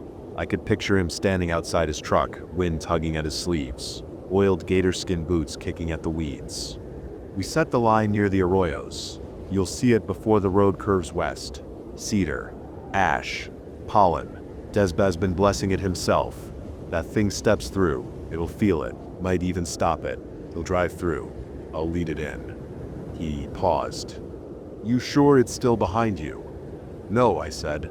"I'm not sure of anything, except it's not done with me." His voice dropped. "Allison, if that doesn't work, we've got a backup plan. If it follows past the ridge, lead it to the trailer up on the hill. It's mine. Go in, make sure it follows, then slip out the bathroom window and shut it behind you. Locks from the outside. You won't see anyone, but well be in position. My cousins are posted nearby. Desba will be with us." "Good." Another silence passed between us, the kind that holds everything neither of us wanted to say. "I don't know what this thing is, Joe," I said finally. "But it's not a man, not anymore." "I figured that much. I hate that I'm leading you into this, Joe." He chuckled. "I'd do anything for you, Ali. Just hate it. Took something this awful for us to reconnect." I winced. I should have reached out sooner, but time has a way of slipping through your fingers. "You sure your people are ready for this?" "No one's ready for something like that, but we've dealt with worse than dogs wearing skin." "Joe," I felt a tear streak down my cheek. For the first time, it wasn't an unkindly shed tear. "I know. Just get here. We'll take care of it." I stared at the horizon where the last light had slipped away hours ago. The jacket in the footwell twitched, and a low, warbling breath rattled through the fabric. Listening, clicking teeth together. "Soon," I said. "Just keep the fire burning." I hung up. The road stretched on for miles. I fought the pull of sleep, guzzling caffeine and chewing jerky to stay alert. I was flying toward a violent conclusion. Keaton felt drawn to me, like I was his muse, and he the artist. Maybe it was because I killed Mutt. Maybe something deeper, some unseen thread tying us together. He killed my friends and coworkers. He beheaded the vet I worked for, burned down the clinic, even murdered a trucker just to send me a message. This was more than cruelty. This was personal. A few miles out from the res, I saw a wash of blue and red lights behind me, followed by the chirp of a police siren. If my sanity were a spool of thread, it was unraveling fast. This night felt like a nightmare unfolding slowly, like a dress billowing on a clothesline. I pulled calmly to the side of the highway, though my heart thundered in my chest. I kept my hands on the steering wheel and stared into the rearview mirror. The officer approached from the right, walking the shoulder with caution. He came to the passenger window and motioned for me to roll it down. I did. "License and registration, please," he said in an authoritative tone. "Yes, 1 second, officer." My eyes dropped to the bundle of clothes on the floor, and I forced myself to look back up at the glove box. I pulled out some crumpled insurance paperwork and my registration, then grabbed my license from my purse and handed them all over. His face stayed blank, maybe a little annoyed. He had just started walking back to his cruiser when Dr. Harkham's head began to moan. A low, drawn-out sound that grew into a wail. My heart stopped. The mood shifted instantly. The officer turned, clicked on his flashlight, and swept the beam across the truck's interior. "What is that noise?" he asked. flashing the light across the dash, the seats, the floor. The beam settled on the lump in the passenger footwell. He reached down with a gloved hand. "No, don't. Please," I said, my voice cracking, panic blooming fast. If he found the head, ketone would be the least of my problems. "Be quiet, ma'am," he snapped. With 2 fingers, he peeled back the jackets, the dirty shirts, and the jeans. He gasps when he saw the head, A-list crusted in dried blood, the flesh writhing slightly, twitching on the floorboard. The head wailed louder now, 2 black, empty sockets staring up at him. "Oh Lord have mercy. What the hell is this?" His tone shifted again, this time to fury. "Mom, step out of the vehicle. Now." I reached for my door handle and heard him unholster his sidearm with a sharp pop. His flashlight lit up the cabin like a searchlight, held steady in his left hand. In his right, he raised a sleek black pistol, his gloved fingers wrapped tight around the grip. "Do you have any weapons in the car?" "I have my revolver in the purse. Nothing else. Officer, please listen to me." "Shut it," he snapped. "Hands laced behind your head. Kneel down in front of the car." No other cars passed by. Besides the wind, it was too quiet. The air shifted. Bad air. A bad omen. It smelled like dust, but beneath it was something fouler. The reek of decay swam through the midnight breeze. The scrublands stretched for miles behind barbed wire fences. The officer reached for his radio but paused, listening. A low howl rose from the distance. A coyote drowning in a river, a wolf caught in a trap. It was a sound full of pain, too close, and the air around us vibrated with something uncanny. I had moved in front of the truck, obeying his commands. My feet moved without thought. I had always been pliable under authority, never one to break rules. The bushes rustled behind the officer, off to the right, beyond the shoulder. He swung his light over. It landed on a figure, long limbs, a hunched body, a neck twisted like it had broken in multiple places. He looked like a craned fly, all angular joints in stilted motion. His eyes shone like white flares in the dark. The officer's mouth fell open. He stammered, trying to speak, but only half-formed words spilled out. His hand finished drawing the sidearm and he turned toward Keaton. Keaton remained still beneath the moonlight, crouched in the sagebrush, motionless. My body started to shake. Then he charged. He burst forward on long, pounding limbs, elbows jutting out as they absorbed the weight of his insectile body. His mouth opened wide, stretching into his neck like a twisted ribbon of pale flesh lined with thorns. He didn't run. He skittered on all fours.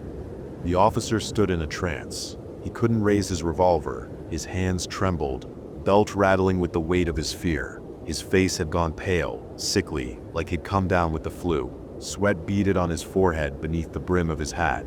His radio crackled weakly against his chest. Time froze, held in place.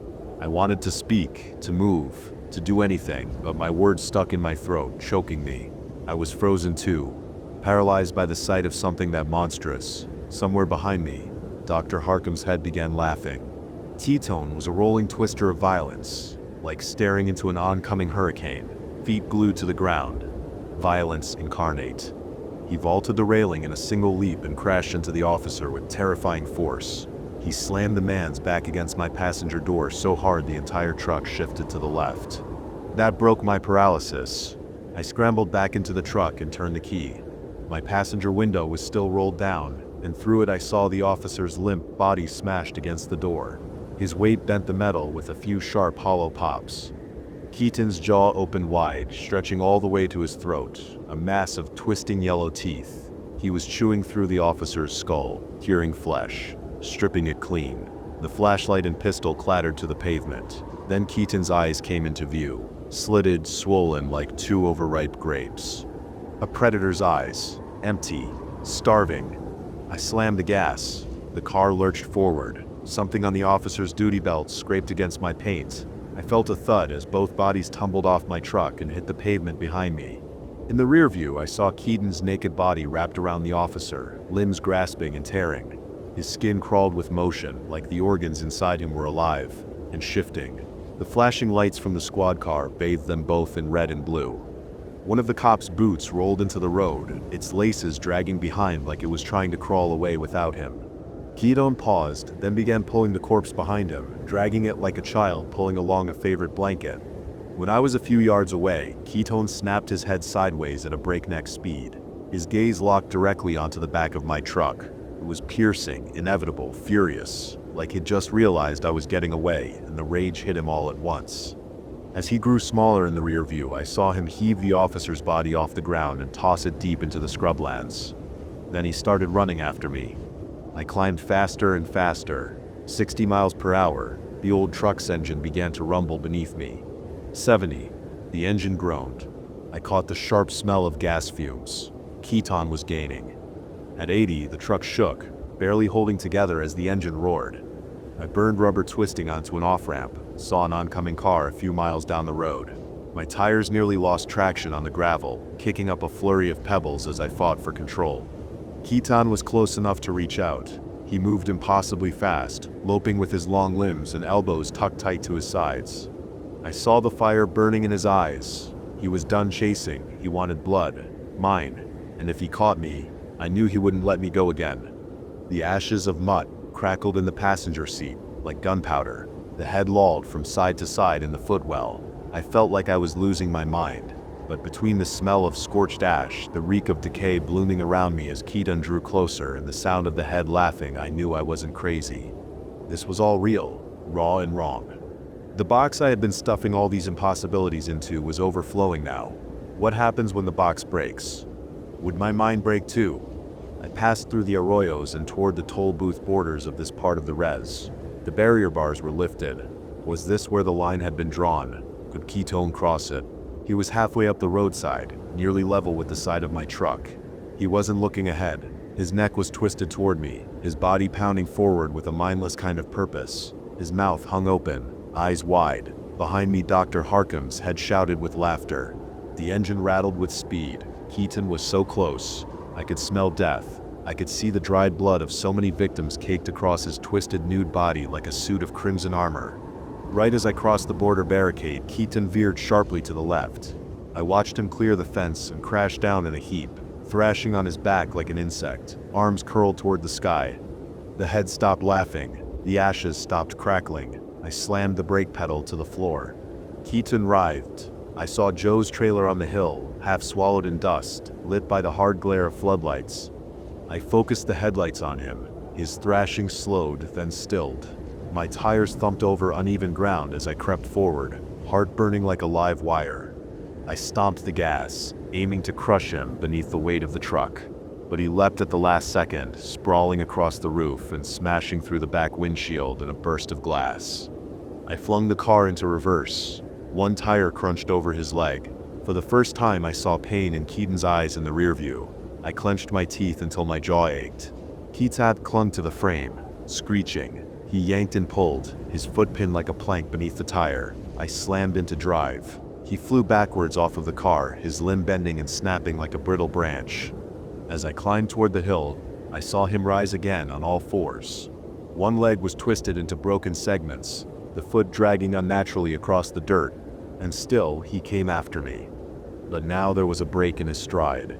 He was slower. He was wounded. And if it bleeds, it can die. At least I hoped so. I rounded the rise. The area was desolate, not a soul in sight. I hoped that was part of the plan. I prayed it was. I slid my car into park on the ridge and pulled the parking brake. Behind me, I heard the pounding of hands on earth, getting closer with every second. Keaton landed on my roof with a thud, the metal buckling under his weight. Then he threw himself forward, vaulted over the hood, and smeared blood across the windshield as he rolled and hit the ground. He stood facing me with those reptile eyes, blocking the way to the trailer. Its door was wide open. I pulled the gun from my purse and pointed it at him. He tilted his head, and I felt my muscles tense. I wasn't pulling the trigger. Something inside me was pulling against it. I fired once. The bullet missed him entirely and buried itself into the trailer wall. Keaton charged. I dropped the pistol and ran around the car. He roared as his broken ankles slammed against the dirt. He scrambled onto the roof again, and I ducked to avoid a swipe from his hand.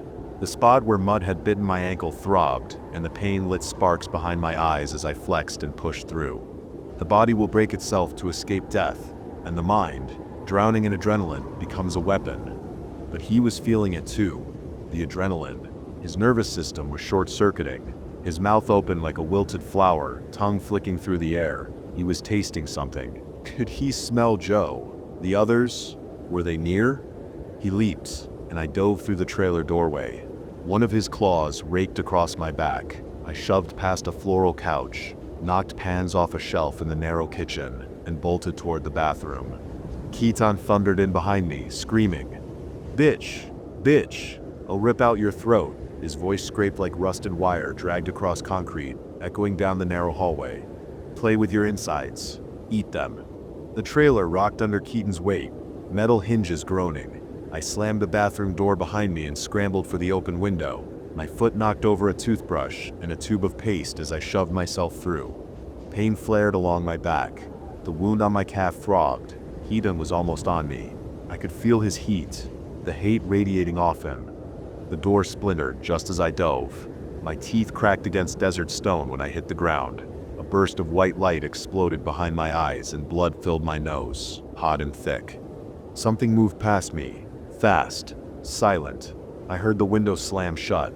Arms wrapped around my torso and dragged me away from the trailer, around to the front by my car.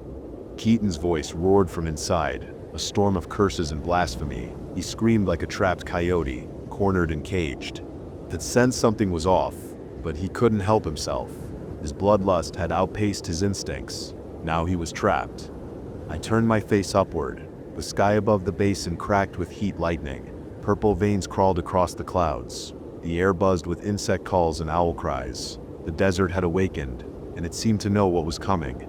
A man I didn't recognize moved past me, wearing a bandolier of bundled sage and carrying a rawhide pouch that smelled of cedar and cornmeal. He approached the trailer with quiet purpose, opened my truck door, and retrieved the bundle of Mutt's ashes and the shrouded head of Dr. Harkham.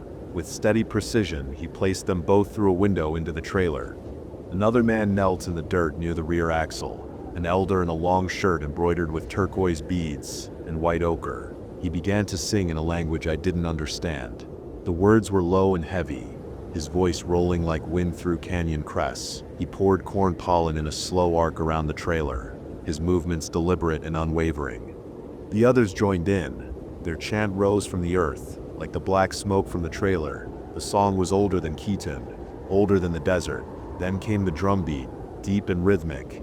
A taut deer hide stretched over a cedar frame, struck in time with the chanting.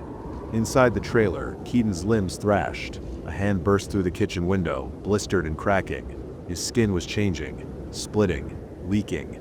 Joe stood nearby, rifle leveled, his breath slow and focused. The bullets he fired were ceremonial, silver cast and marked with ash and pollen, each one struck with meaning.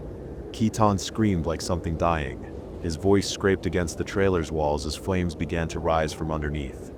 The tinder place below had caught, smoke coiled into the night sky, carrying something foul and wrong. The fire grew, hungry and bright, fed not only by gasoline but by intention, by design. Keaton howled as the medicine circle tightened around him. His bleeding eyes gleamed through the flicker of flame, filled with disbelief and fury. He clawed at the walls, tried to find the door, but it had been sealed from the outside with rawhide bindings and sacred paint. He scratched at the windows too narrow for his spider-like frame to slip through. The chanting never stopped, even when the trailer began to cave inward, even when the screams turned wet and animal. The fire consumed, the wind shifted. I watched Keaton stop fighting. I saw his flesh pock, blister, rupture, and burn. He looked at me through the window, the same way Mutt had, with those vacant, unreadable eyes. Keaton sucked up lungfuls of empty breath. Joe watched his home burn to embers. For me, there wasn't a trace of regret in his expression, only that same ruthless, focused anger. I spit blood through my cracked lips, and then the world went quiet. No birds, no insects, not even coyotes, no Keaton, not anymore. Only the breath of the desert and the low hum of thunder threading the sky. We stood and watched the trailer's shell glow red, then crumble. Joe's cousins moved through the sagebrush with extinguishers, tamping out sparks before they could catch. I didn't look away until it was dark, silent, hollow. Then I broke, not cleanly, not quietly. My whole body shook with sobs dragged from someplace beneath grief. I screamed, raw and hoarse, and clung to Joe like a raft in a black ocean. He wrapped me in a musty blanket and said nothing, just held on. One hand pressed firm to my back. I wept into the chest of his shirt. So much gone, so much taken. Better be dead, I said, between sobs. We're going to bury the ashes of that fucker. Tisba's gonna make sure it doesn't come back. I used to believe in quiet deaths, gentle ones. That was before Mutt, before the laughing sickness that was Keton. The world had gone still. No more chase, no more fire, no more road to burn through. Just the sound of my breath hitching, the dull ache in my limbs, and the weight of deep grief settling into my bones.